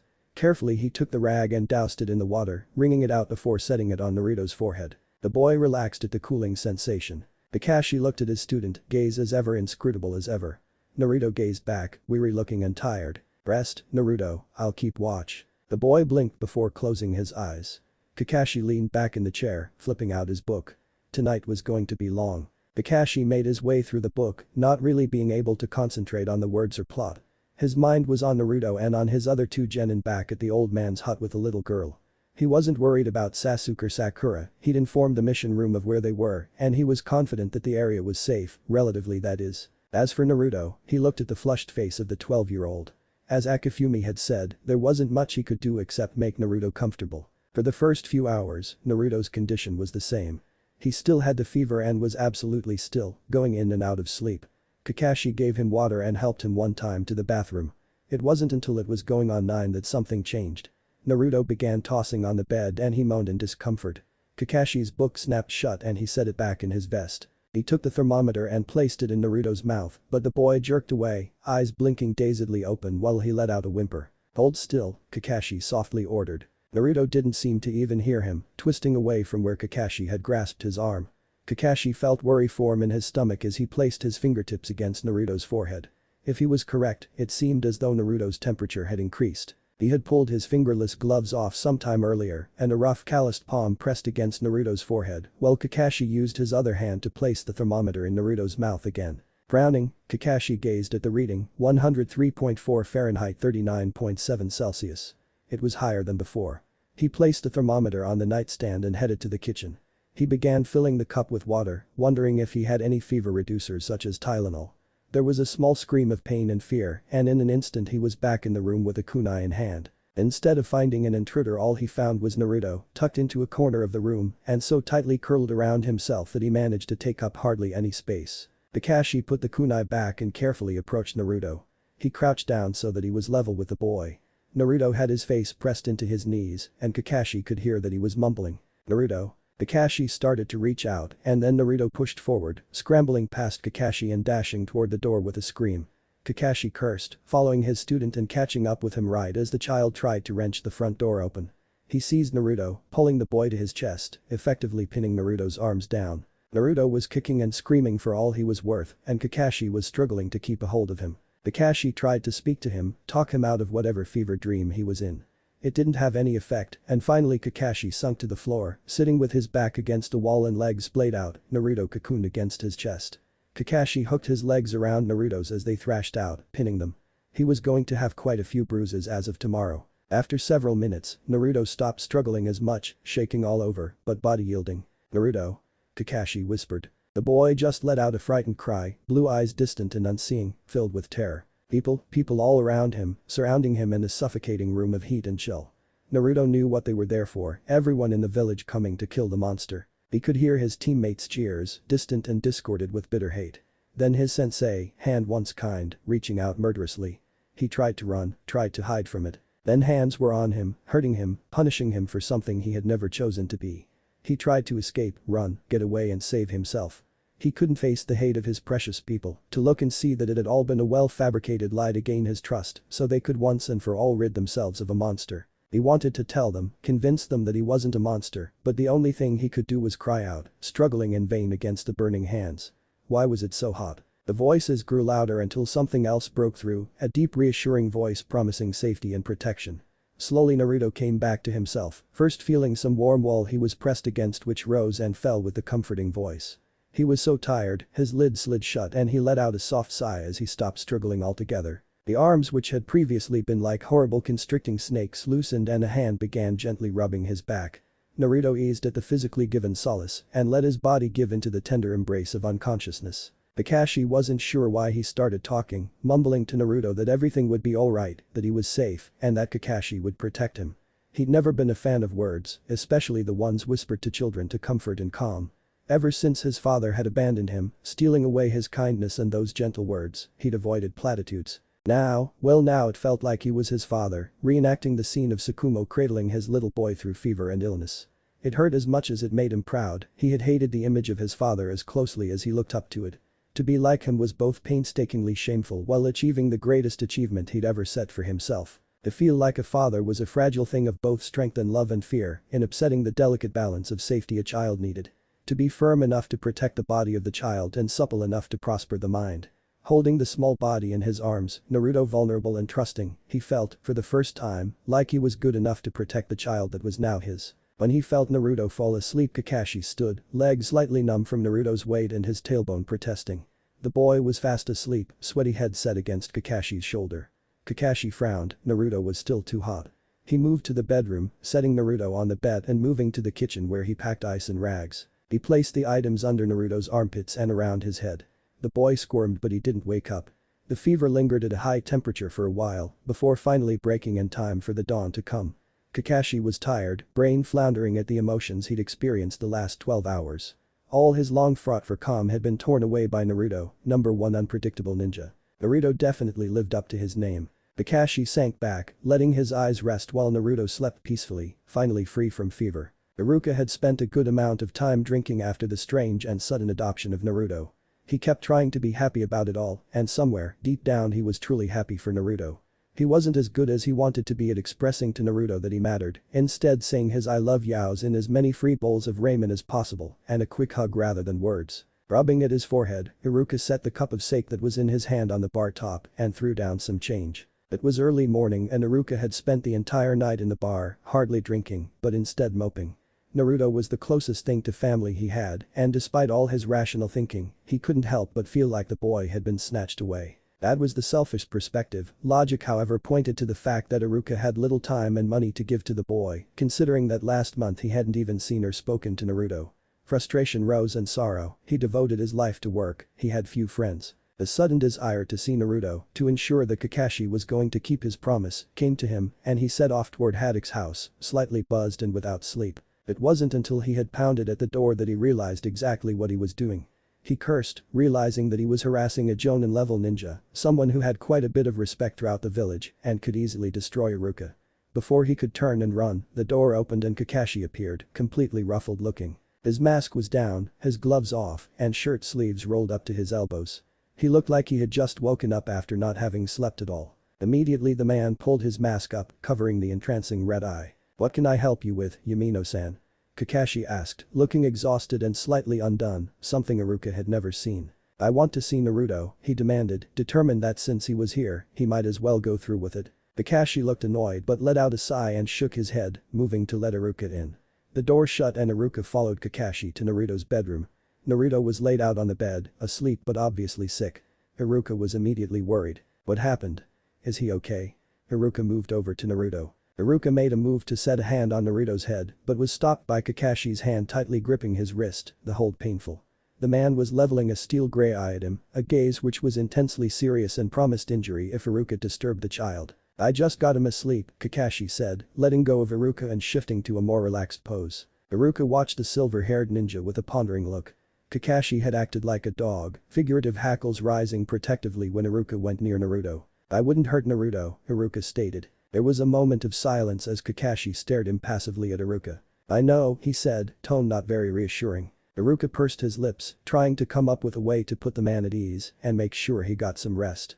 It was mainly from a sense of self-preservation. Iruka had no doubt that the Jounin could possibly mistake him for an enemy nin, and they would end up in a difficult situation of Kakashi trying to explain why there was a dead Chunin in his house. Go lay down, get some rest, Iruka ordered. He found that sleepy, worn-out students responded better to commands. Hopefully Kakashi was no different. He watched Kakashi stiffen, could see the unwillingness from the man as he fought over the idea of letting his senses rest and making himself vulnerable. He has medicine, and he hasn't eaten, Kakashi's tone indicated that he was going to argue. I am fully capable of administering medicine, and food shouldn't be a problem, Iruka reassured, moving already to the storage scroll on the table. Kakashi hesitated, teeth clenched and standing inertly with pent tension as he let the argument roll through his mind. I promised him I would keep him safe, Kakashi settled on, still not letting go. The man truly was like a dog. Iruka felt a pang at the intensity with which Kakashi spoke. He had thought once that he was the one to feel that way for Naruto, and the only one at that. Kakashi's was different though, much more intense and slightly frightening. I'll be with him, Iruka, holding a hand up as he saw Kakashi start to speak, most likely intending to claim that a Chunin was too low-leveled. We're in Konoha, you'll be just in the other room, and I promised that I would die to protect Naruto. Kakashi looked like he was going to protest, but he finally conceded. Iruka watched him go, the man's shoulders slumped and looking exhausted. Kakashi wasn't sure why he didn't really trust Iruka, it wasn't the man, it was Naruto. At this point he wouldn't trust Naruto with anybody. He was on edge and ready to sever the carotid artery of anyone who looked at Naruto cross-eyed, then decapitate if necessary, and maim the body just for good measure. Too little sleep, extraordinary emotional fatigue and a slew of other things which qualified Kakashi as a mentally insane person had him a little too close to the edge of a breakdown. So it was with great relief that he collapsed into his bed and all but passed out. Iruka had never seen a resting Naruto, not like this at least. The boy was always bouncing off the literal walls and ceiling with energy.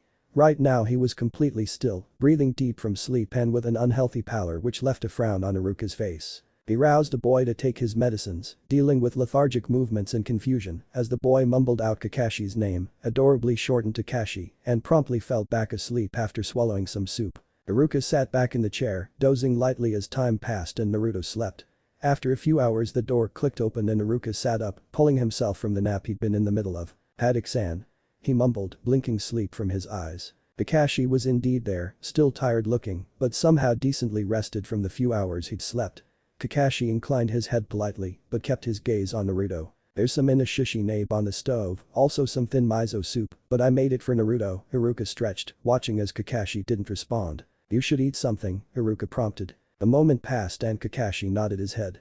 Iruka stood up from the chair and moved to go out of the room, indicating for Kakashi to follow. Kakashi hesitated, glancing back at Naruto with worry. They'll be fine, Haddock-san, he just needs lots of rest. They moved to the kitchen, where Iruka began loading up bowls before carrying them to the table. It smelled good, the warm aroma of broth wafting up from the bowls. Iruka began eating and Kakashi started to eat as well. So, what happened? Kakashi looked up at Iruka, face blank. Iruka held back a sigh of annoyance. But Naruto, I've never seen him sick before. Kakashi shrugged. It was bound to happen, he stated, without giving a real answer to what was going on. Iruka took a bite of the soup.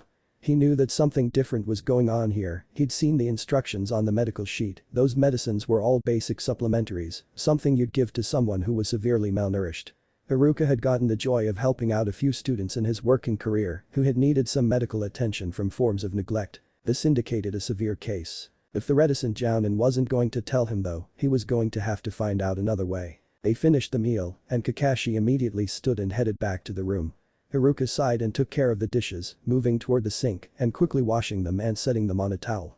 Kakashi did not have a drying rack. Iruka wondered how the man survived. The kitchen was bare despite being decently large and having the luxury of an oven. Iruka just shook his head, dishing up a bowl of the miso soup and preparing the medicines that Naruto was going to have to take. When he entered the room, Naruto was still asleep and Kakashi was sitting on the chair, that perverted book of his in hand. Iruka's lips dipped into a scowl at the orange-covered menace, but he didn't say anything. Kakashi stood and made to take the dishes and medicine from Iruka. "I'll do it," Kakashi stated. Iruka complied and handed it all over. Kakashi set the bowl on the side table along with the medicine. Iruka watched him kneel down and gently wake Naruto up. The boy stirred under Kakashi's palm as he stroked Naruto's forehead. Blue eyes blinked open and flitted around before settling on Kakashi. Kakashi murmured something which Iruka couldn't make out and Naruto gave a small nod. Kakashi administered the medicine and then spoon-fed Naruto half of the broth before the boy slumped back asleep. Iruka had never seen the boy so exhausted nor so still. Kakashi sat back down in the chair and flipped the book back out. Iruka stood there a few moments, awkwardly wondering about what he should do. He smelled bad, not having showered for over a day and having spent the night before at the bar. He was tired and it was going on nearly 4 in the evening. "Well, Haddock-san, I should be on my way. It seems that Naruto is perfectly safe in your capable hands." Kakashi looked over at him and Iruka felt the awkward at the blank stare. Was he supposed to say something? Or should he just go? "I'll show myself out," Iruka said, turning to go. "Imino-san," Kakashi called. Iruka turned back around, looking expectantly at Kakashi. "Could you?" Kakashi hesitated as though he was unwilling to say whatever he planned on saying next, "come back tomorrow?" Iruka blinked, surprised by the Jounin asking for help. He nodded his head and gave a small polite smile. "Anything for Naruto," he said. Kakashi nodded and his eyes went back to the book. Iruka stood still for a moment before he then showed himself out. The old man recovered surprisingly well, by the morning he was up and completely coherent. Whatever Kakashi-sensei had given the man had worked quickly and efficiently. Sakura was standing with Sasuke in front of the little hut, receiving profuse thanks from the elderly man and his granddaughter. Miyume was quite taken with Sasuke, but she was even more in love with Naruto. She had proclaimed him her future husband and was demanding to be taken to him immediately. Sakura was both pleased and amused to see that Sasuke had such patience for the child. "I won't go anywhere until I know my Naru is okay," Miyume proclaimed, little feet spaced apart and hands on her hips. Sasuke's sweat dropped. The conversation had been going on for a while. Sakura was lucky, she was getting thanked right now by the old man, meanwhile Sasuke was being strong-armed by a toddler. "I need to go so that I can check on him, I'm sure once he is feeling better that he will come back and visit you," Sasuke said through gritted teeth. He was this far from jutsuing the little girl's mouth shut. His curse mark wasn't helping. "Sasuke-kun.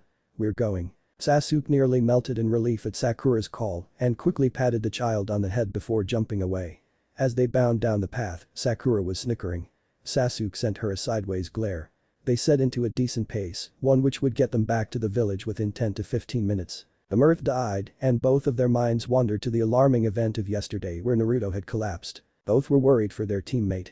Sakura was focusing on the likelihood that whatever had happened was contagious, while Sasuke pondered the peculiar behavior of late between both Naruto and Kakashi. Naruto had mentioned earlier that week that he had to meet Kakashi in the hospital.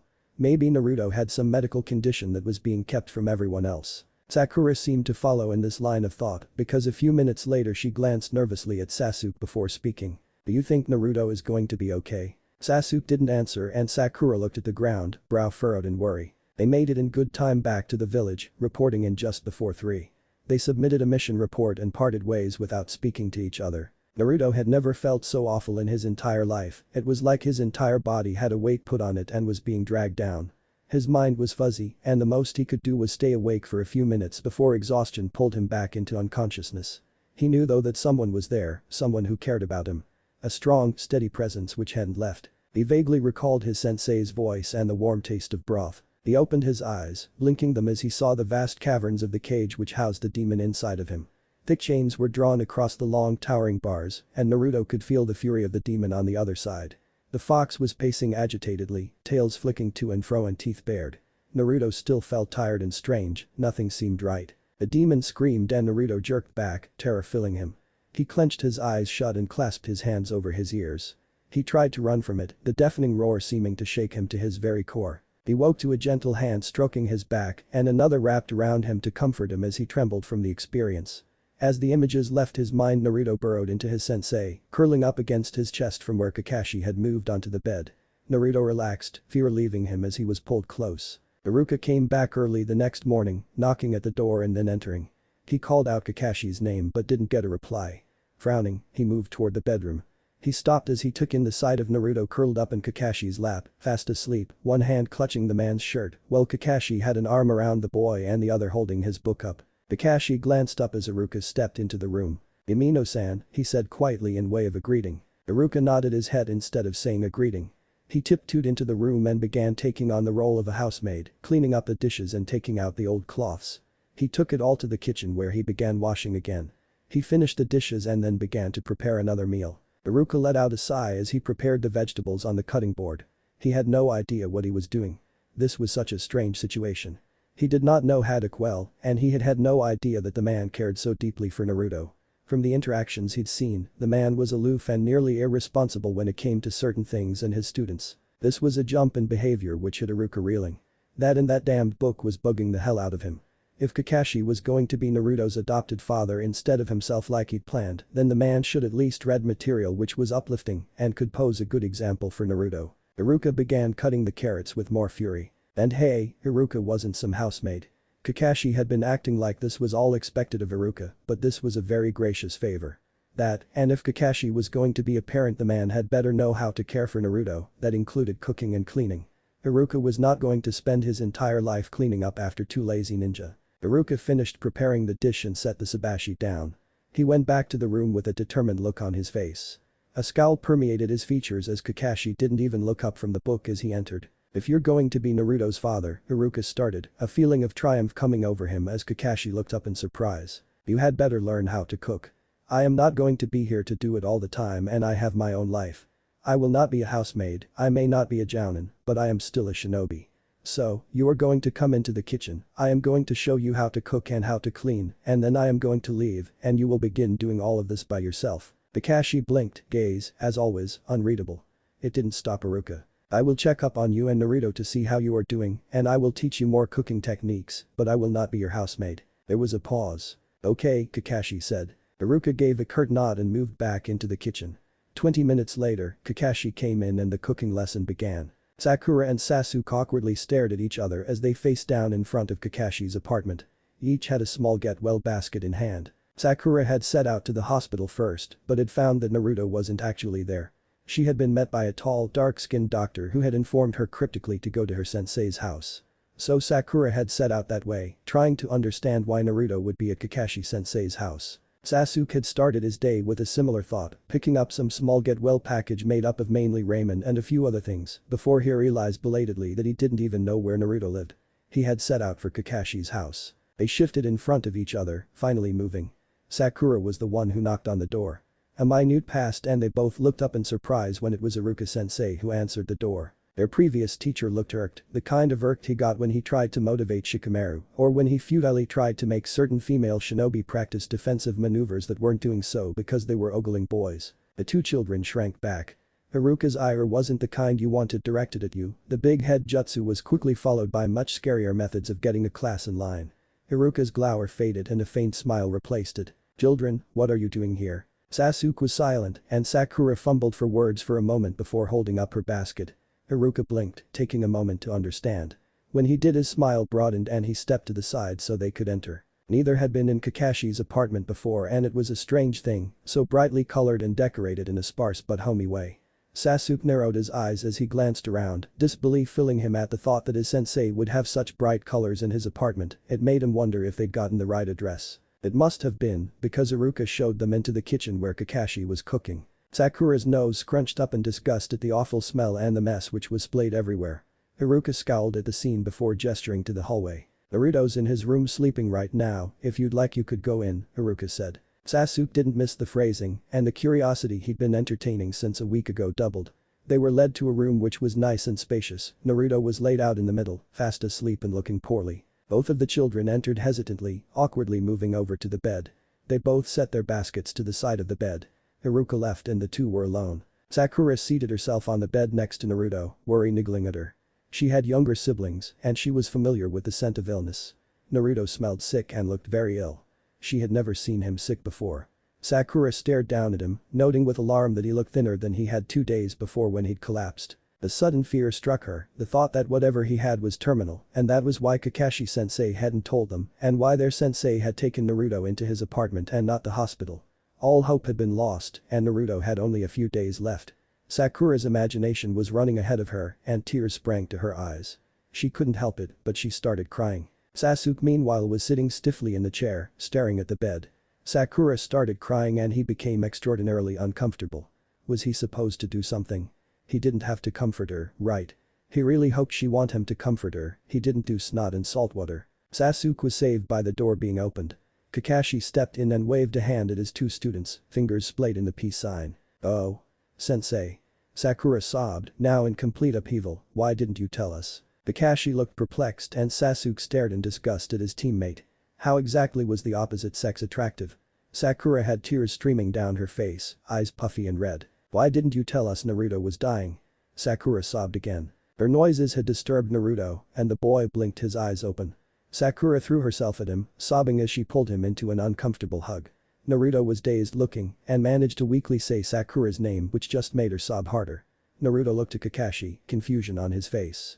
Kakashi finally stepped forward. "He isn't dying, Sakura, calm down." He removed her from Naruto, pushing her into an upright position. Sakura blinked, tears slowing. "He isn't." Kakashi shook his head. "He is very sick, so it would be better if it was quiet and he was allowed to rest." Sakura nodded her weepy head, rubbing at her eyes.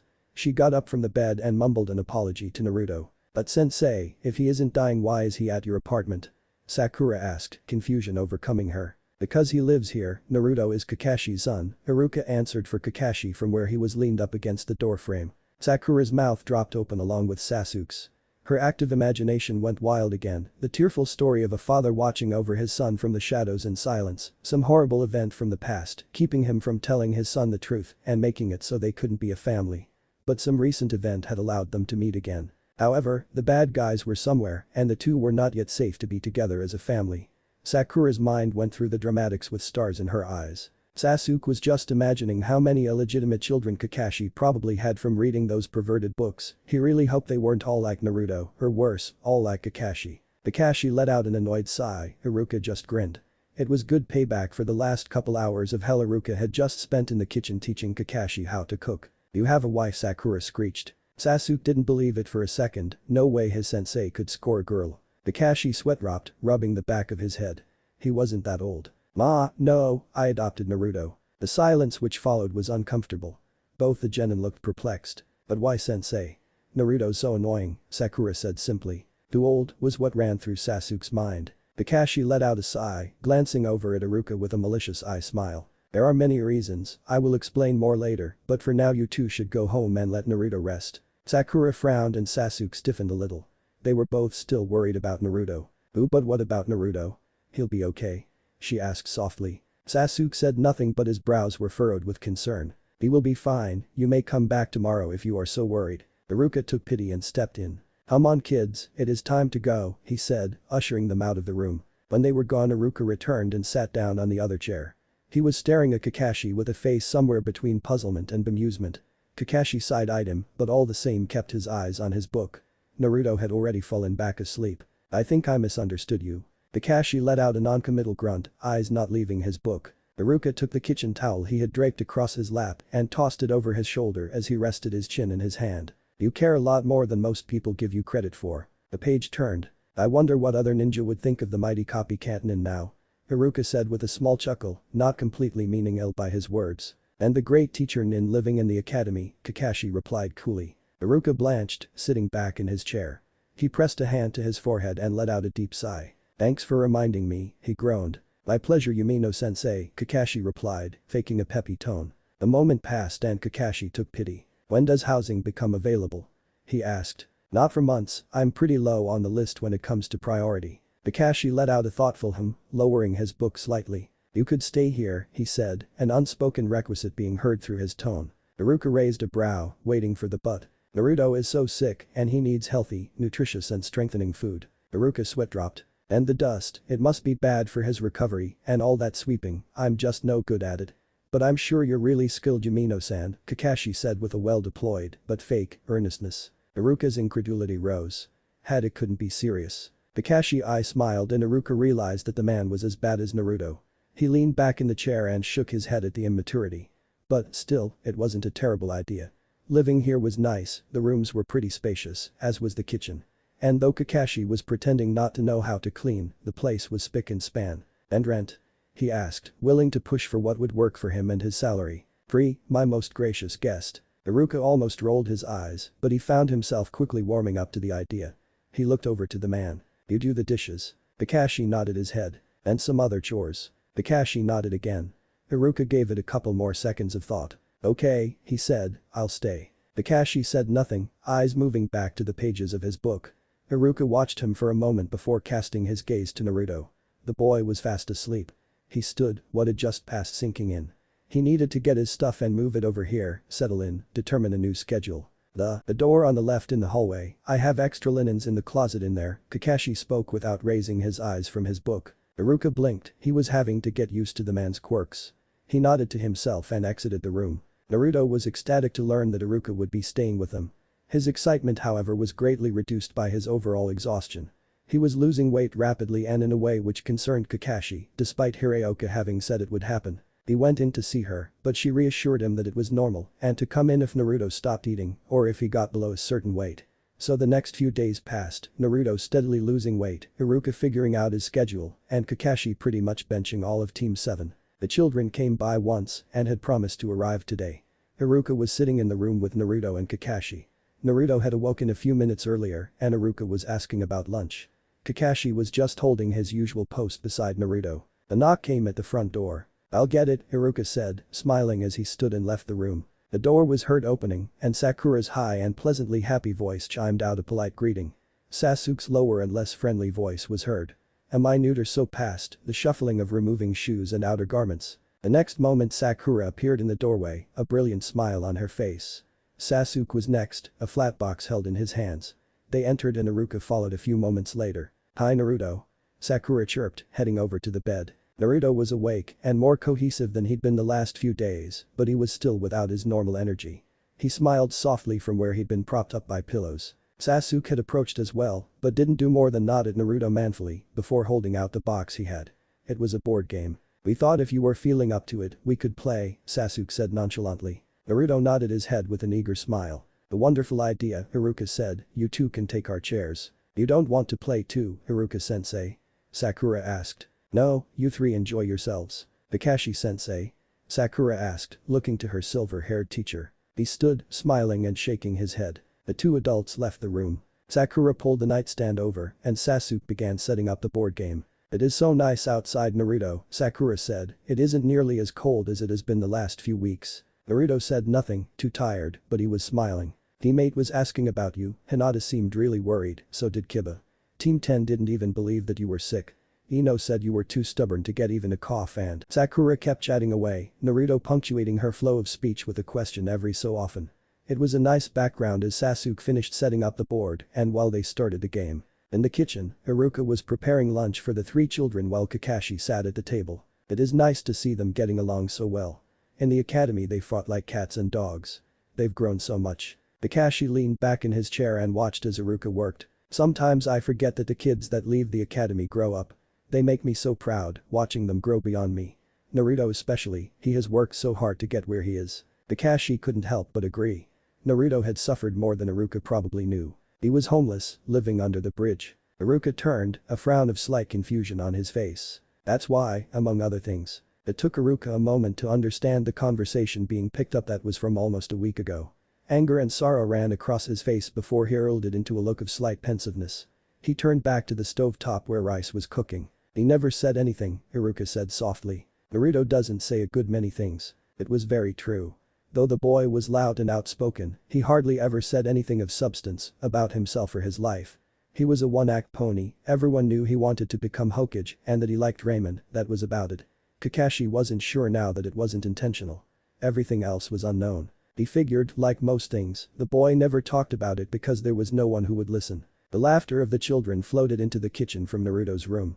Iruka smiled. At least things are changing for him. Kakashi let out a soft hum of agreeance and turned his head back toward his book. The food was ready soon, and Iruka plated it before having Kakashi help him bring it to Naruto's room. The children were halfway through game, Sakura having a heated argument with Sasuke about a particular movement he had made. Naruto looked like he was about to nod off. Kakashi raised a brow at Iruka, as if mocking his earlier statement of saying the children got along now. Food had Naruto perking up, eyes opening, and Sasuke and Sakura happily set into the meal, their disagreement forgotten. Not that Kakashi wasn't used to it by now, but waking up to Naruto's scared cries was alarming each time. He got out of bed, a kunai held loosely in one hand on the off chance it was actually an intruder, rather than the nightmares which seemed to plague the boy endlessly. Garuko, the current Ninken summon, snuffed at Kakashi's hand, whining softly before bounding toward Naruto's room. In the hallway Iruka's bedroom door opened, the man half-dressed, hair down and scrubbing at his sleep-filled eyes. Kakashi pushed the ajar door open and saw Naruto on his bed, form tensed and his brow creased in fear, even as his eyes stayed closed. Iruka appeared behind Kakashi. "I never knew he had such a hard time sleeping," he said softly. Kakashi moved forward and went through the motions of waking Naruto up. The boy's exhausted eyes wearily tracked Kakashi's movements. "I'm sorry sensei," he said weakly. "Don't worry Naruto," Kakashi said, smiling softly in response. The boy raised a weak hand and gestured at his bedding. It took Kakashi but a moment to realize that the boy had wet the bed. It had been before the chakra suppression operation when he had last done it. Iruka had approached and upon seeing him, Naruto flushed with shame. "Do you mind if I help, Naruto?" Iruka asked. Naruto shrugged a little before nodding his head. Kakashi reached around and picked the boy up carefully. Already the 12, almost 13-year-old boy had lost a good amount of weight, about 20 pounds 9 kilograms. His head lolled against the man's shoulder and exhausted blue eyes stared at a point on the ceiling. Kakashi made eye contact with Iruka who gave a nod of his head and began to strip down the bed. Moving toward the bathroom, Kakashi felt Naruto's eyes settle on him. He entered the bathroom and carefully set Naruto in the tub. The boy, so weak now, closed his eyes and didn't fight. Kakashi helped strip Naruto down before starting the shower. The shower went quickly and soon Kakashi was carrying a dressed Naruto back toward the room. The sheets were clean now and the bed ready. Kakashi shifted Naruto to one arm, pulled the covers back and set him down. Naruto, heavy-lidded eyes blinking slowly, looked up at him. Kakashi smiled and stroked Naruto's hair back before tucking him in. Stepping away he turned the light switch off and left the room. In the hallway he quietly went through a summoning jutsu, Bull appeared and nudged at Kakashi before ambling his way into Naruto's room. There was the sound of bed springs squeaking and Bull's satisfied sigh as he settled at Naruto's side. Iruka was in the doorway of his own room. Kakashi gave him a nod and the man shut his door. Settling into his own bed, Kakashi let sleep take him. The beginning of the third week of the illness was when they turned a corner. Naruto stopped losing weight and by the next day started to gain a little. He gained back a little bit of his notorious energy. Even then though, he had a little ways to go until his recovery would be complete. Standing in the kitchen, Kakashi was slowly drying the dishes from their lunch. Naruto was asleep now. He'd made a lot of progress, walking around and having gained several pounds already. The air rustled, a red cloak fluttered, and Kakashi coolly glanced in the direction of the Sannin, who had just come in through the window. Jiraiya looked tired, face pulled down in a weary frown. "Kakashi," he greeted. Kakashi said nothing in response, setting the towel and dish down. "Is it true you adopted Naruto?" Jiraiya asked. His tone was neutral. "Hi," Kakashi replied. "That seems hasty, especially for you. I thought it was necessary." Naruto was homeless. Jiraiya's eyes widened. He seemed surprised. It released some pent-up concern over the Sannin's knowledge of Naruto's condition. Hopefully it meant the man was unaware of most, if not everything. "Homeless?" Jiraiya echoed. "Living under a bridge outside Konoha. He was working at a whorehouse as well." He says the Sandaime didn't know, Kakashi's gaze settled meaningfully on Jiraiya. Jiraiya's shocked face gained a look of petulance. "I didn't know," he mumbled. Kakashi hoped that was true. "Still," Jiraiya said, raising his head, "adopting him. Are you sure that was a wise decision? I made a promise to Minato." "That isn't what he meant. Protecting Naruto doesn't mean staking his name to yours. You know what he is and what challenges he is going to face. Naruto doesn't need the false hope of a home, he needs teachers and to be prepared for those challenges. Why can't he have both?" Jiraiya shook his head. "He doesn't need both. He needs to grow up, he isn't capable right now of facing the enemies waiting out there for him. He doesn't need a father or to pretend like he has a family. We aren't that, we're not his family. He needs to get strong." Kakashi let the word sink in, quiet as he thought. The danger which lay on Naruto's path was undeniable. He thought back to the first days of Naruto's sickness, the boy's fear of him crying after hearing the news of adoption. Naruto was a child. But he was also a ninja. Jiraiya wasn't wrong. Maybe I was a little hasty, Kakashi said, brow furrowed with thought. It was silent in the kitchen aside from the sound of the running water. I'm going to get Tsunade, hopefully she'll see reason and take on the role of Hokage. I'm going to bring Naruto with me, my sources have told me that the Akatsuki are seeking him, he isn't safe here right now. Kakashi looked up, pulled out of his thoughts. He is quite sick right now. Sick? Jiraiya responded incredulously. He is recovering. Can he walk? Jiraiya asked. Kakashi nodded his head. We leave in a few days. He should be better by then. It is a little more complicated than that, Kakashi replied. How? Jiraiya asked. I will send a scroll with you, for Tsunade. Jiraiya's concern did not fade. What happened? I've seen that kid get put through the ringer, he's never down for long. Kakashi wasn't one to explain things, and a lot of what he'd learned about Naruto would take a long time to explain. He's dependent on the Kyuubi for maintaining his physical health. Jiraiya's frown deepened and he looked more confused. Kakashi turned to a kitchen drawer and opened it. The original scroll from Iruka was in there. He pulled it out and offered it to the Sannin. The man grabbed it. Kakashi went back to finishing the dishes. When they were all washed and put away, Jiraiya was still reading over the scroll. Kakashi set the towel down and leaned back against the counter, letting his eyes shut as his mind wandered. He could hear the sounds of the street from the open window, and he could smell Garuko who was in the room with Naruto. The boy was supposed to be sleeping, and it seemed like he was. The soft sound of the scroll shutting had Kakashi opening his eyes. Jiraiya looked a little pale, face more troubled than before. Kakashi couldn't help but think how aged the man looked, he was far from the energetic ninja he'd met when he was 12. That isn't good, Jiraiya murmured, Tsunade will hopefully come back as Hokage and be able to perform the surgery. Kakashi couldn't help but feel relieved to know that soon Naruto should be able to hear properly. I'm still taking him with me though, he'll be safer. Kakashi gave a nod of his head, ignoring the slight panic which fluttered in him at the prospect of Naruto being outside his protection. Logically of course, Jiraiya would be able to take care of the boy much better than he could. Jiraiya's face contorted through a series of emotions, mouth open as he struggled to say something. Finally he turned his eyes to the ground. Minato would be grateful and very proud of you. Kakashi felt the words cause a shudder of grief and pride. He hoped his teacher did feel that way, rather than angry that his son had been left to suffer for so long, because Kakashi had been a coward. I can leave, the latest being next week, the word is that it will be the Uchiha, he moves quickly and I wouldn't trust taking too much time. I'll take care of him. Kakashi found himself nodding in agreeance, even as his head and heart rebelled at the thought. He reassured himself that Naruto would be safer.